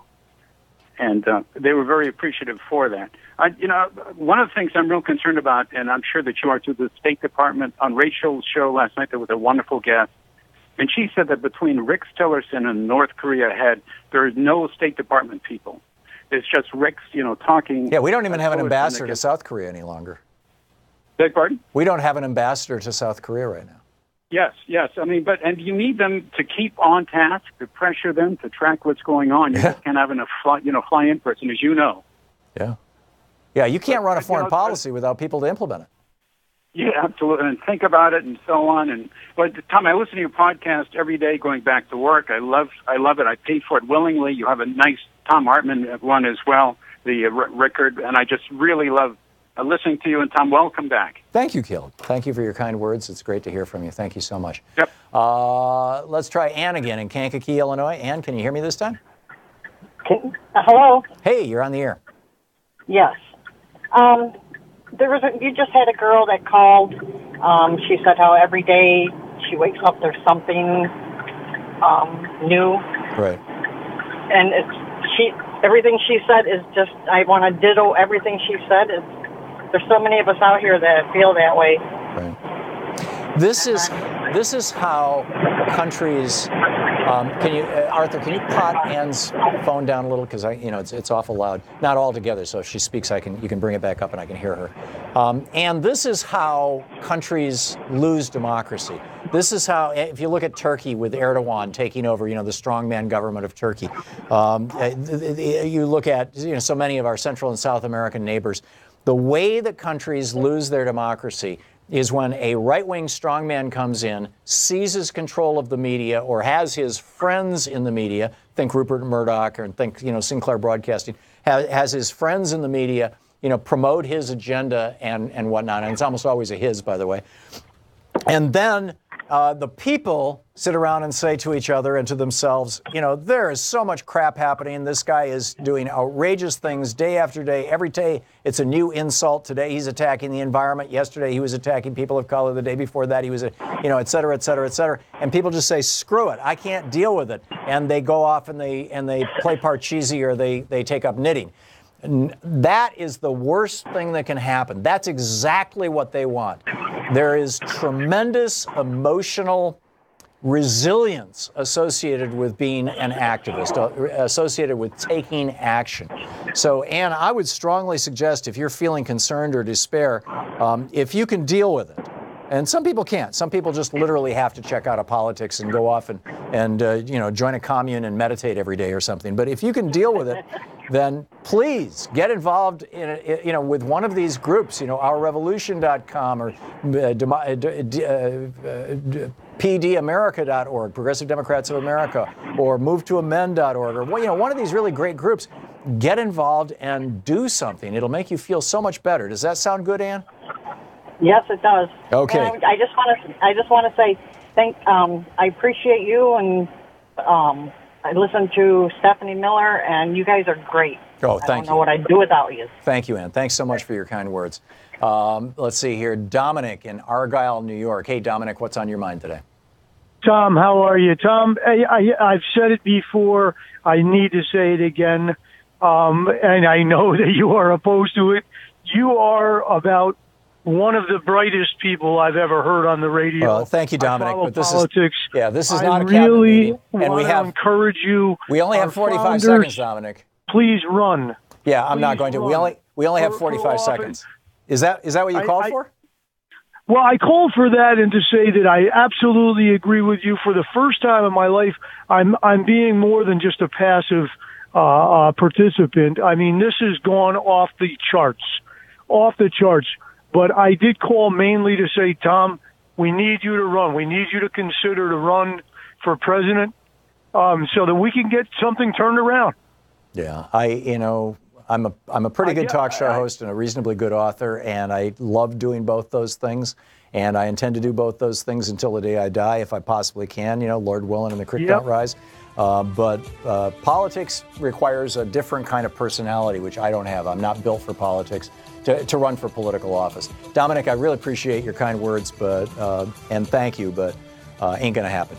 But and I guess what I could say is I'm not brave enough to run for political office, and I have such great respect and honor for those people who do.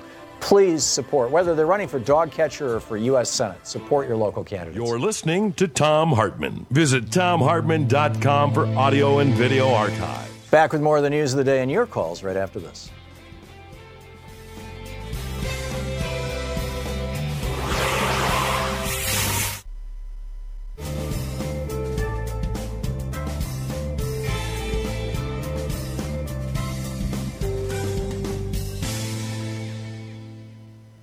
And welcome back. Will in Dossel, Virginia. Hey, Will, what's on your mind today? Hey, how's it going? Good. I was interested in, because I live in Virginia, and we just had, as you know, a historic election of progressives and Democrats in Virginia, including the governor, Ralph Northam. I actually prefer Tom Perriello, but I was just wondering what I can do to kind of support this and to maintain the momentum, if you know what I'm saying. Yeah. The most important thing that you can do, or any of us can do, Will, in my opinion, is to check in with your local Democratic Party and see if you can become an active participant, ultimately with the goal of becoming a precinct committee person. It's typically, I don't know how it goes in Virginia, but typically around the country it's one night a month.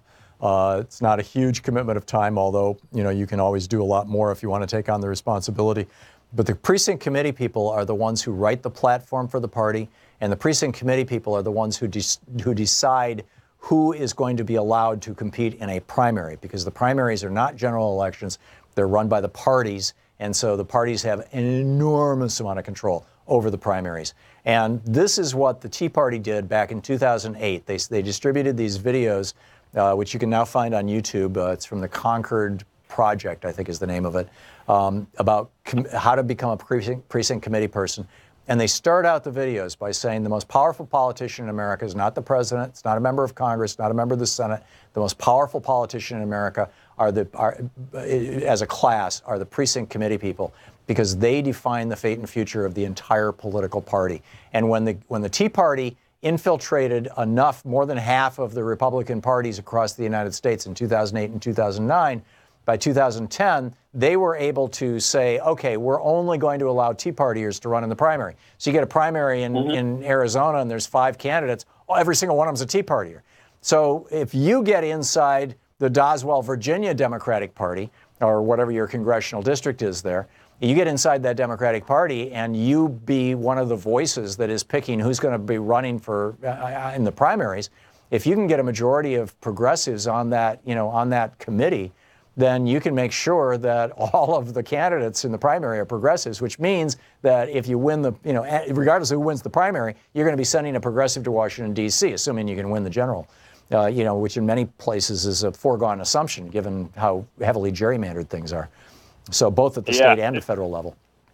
So that's how you do it, Will. Here in Virginia. Yeah.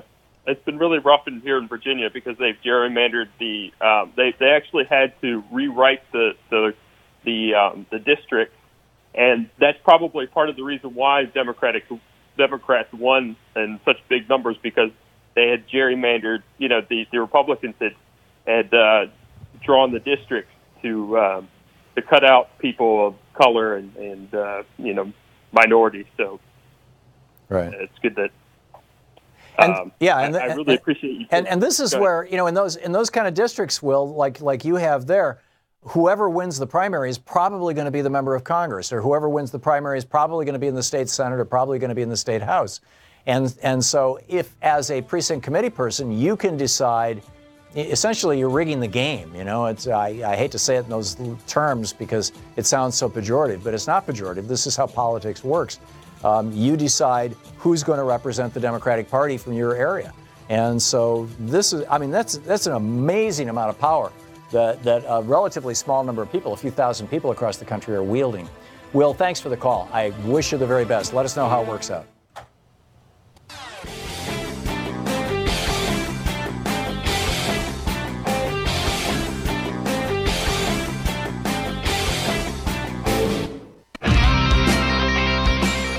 Welcome back. John in Vernon Hills, Illinois. Hey, John, what's on your mind today?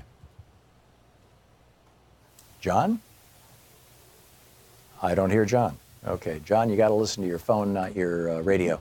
Patricia in Tuxedo Park, New York. Hey, Patricia, what's on your mind? Hi. Hey. Is this Patricia, me? That's you.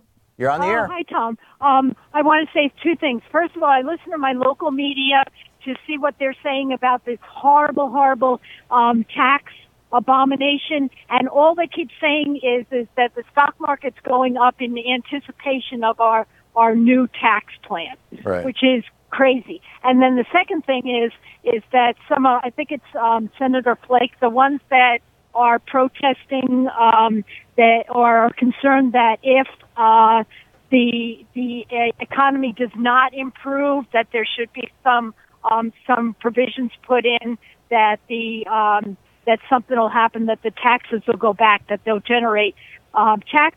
Well, yeah, that was Bob they won't Corker's. take it away from the corporations. They're just going to raise the middle class and everyone else's taxes. That's right. To make us pay more. That's right. It is so upsetting. Yeah, you're absolutely spot on, Patricia. And in all probability, the people who own your local radio and television stations are themselves multimillionaires, and they will benefit tremendously from this Republican tax scam. And so odds are they're not going to give you all the details. No, they're not. Yeah. Surprise, surprise. And that's why we all need to be talking to all of our friends and neighbors, using social media as aggressively as possible. Every day, try to call 2 or 3 people and share with them what's going on. And, of course, tell them about progressive media. Tell them about where they can hear the truth, like this program. I try, but their eyes roll in the back of their head, and they're going blah, blah, blah, blah, blah. Yeah. I don't know what to do. I think we should have another march, like they have the Women's March that everyone participates in. I think that's a great idea, and I think those are coming, Patricia. But the number one advice I would give you is what Winston Churchill said: never give up.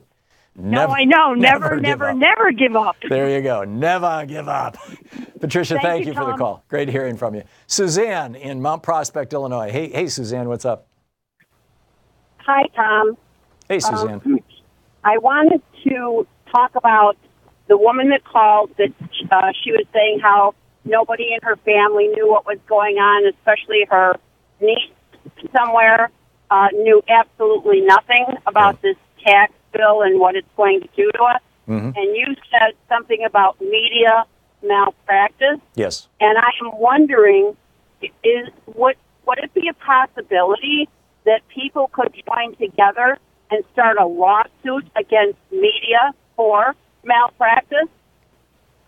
Wow. Yeah, you can sue your doctor if he intentionally screws you up. Can you sue your media if they intentionally screw you up? I think not. I think the First Amendment basically gives the media the right to say and do anything they want, number one. So you wouldn't have a basis for a lawsuit there, or you would be blocked from having a lawsuit. And number two, in order to have a civil lawsuit like that, you have to demonstrate a harm, what's called a tort. And demonstrating that you've been harmed in a way that you can quantify. You can say, okay, this harm is worth $100,000, because typically in a civil proceeding, what you're looking for is money. I mean, you might be looking for a change in behavior, but I think that would be very difficult to do, Suzanne. I'd love the idea, media malpractice, but I'm not sure how it could happen. Maybe somebody out there who's a lawyer and who understands, the world of tort law will have a better idea and can call in. But because you've started a great conversation, you got me thinking about it too. Suzanne, thank you. Thank you so much for listening to Sirius XM. Thanks for the call. Terry in Albuquerque. Hey, Terry, what's on your mind today? Hey, Tom, I have a question. I will tell you that I'm probably more of a moderate, but I like to listen to both sides. I try to be open-minded, and when an event happens, and I'm just curious because I hear you talk about like the Koch brothers and Fox News, how they're skewed. Well, I may or may not agree, but I also think that someone like, or the station like MSNBC and George Soros are just as skewed on the other side, but you never mention them. George Soros has not been part of the political scene in this country for years. I get it that he's Jewish, and therefore, the Trump guys and the anti-Semites love to drag his name out. But he's got nothing to do with MSNBC. He's got nothing to do with our media. He's not a player like the Koch brothers. There's no there other than that, it's a slur on a Jewish guy. With regard to MSNBC, here's my challenge to you, Terry, and I mean this sincerely. Go to the website MediaMatters.org, MediaMatters.org, and they list every day the lies that were told on Fox News. Then go to MSNBC. I don't know of any website that does that for MSNBC, but please look for one. I don't think you'll find one. But if you can find a website that talks about the lies that were told on MSNBC during the day, I'd love to hear about that. I'd love to know that, because to the best of my knowledge, on MSNBC, sources and fact checks all of their information. And the only time I've ever heard misinformation on MSNBC, I heard one story that I knew was wrong on Rachel's show once about 3 months ago, and the next night she came on and apologized for it and corrected it, cleaned it up. Something that I do on this show as well. I'm absolutely committed to having everything I say on this program be stuff that it can be easily subject to fact checking. Fox, on the other hand, does the opposite. Fox, on a regular basis, literally every day, and MediaMatters.org chronicles this. There's another website that chronicles it as well, which is newshounds.us. They also chronicle the lies on Fox News.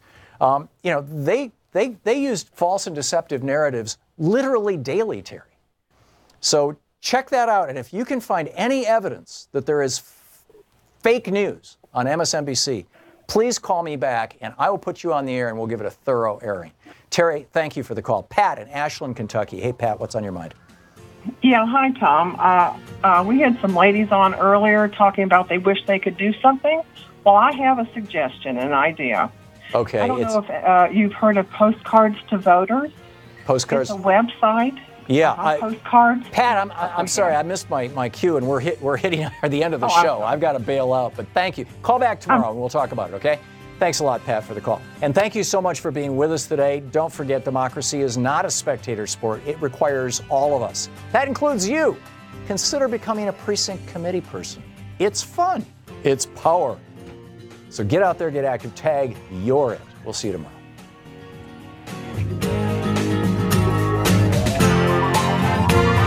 You've been listening to Thom Hartmann. For audio and video archives, visit thomhartmann.com.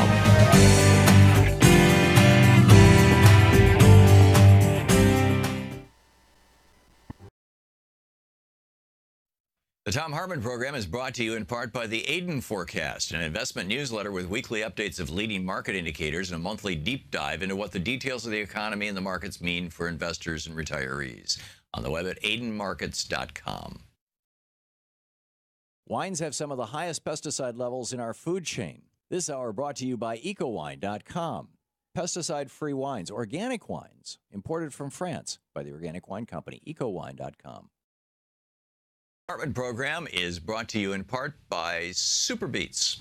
Super Beets are sourced from non-GMO beets, and they're packed with dietary nitrates, helping to produce nitric oxide for more energy, stamina, and support for healthy blood pressure levels naturally.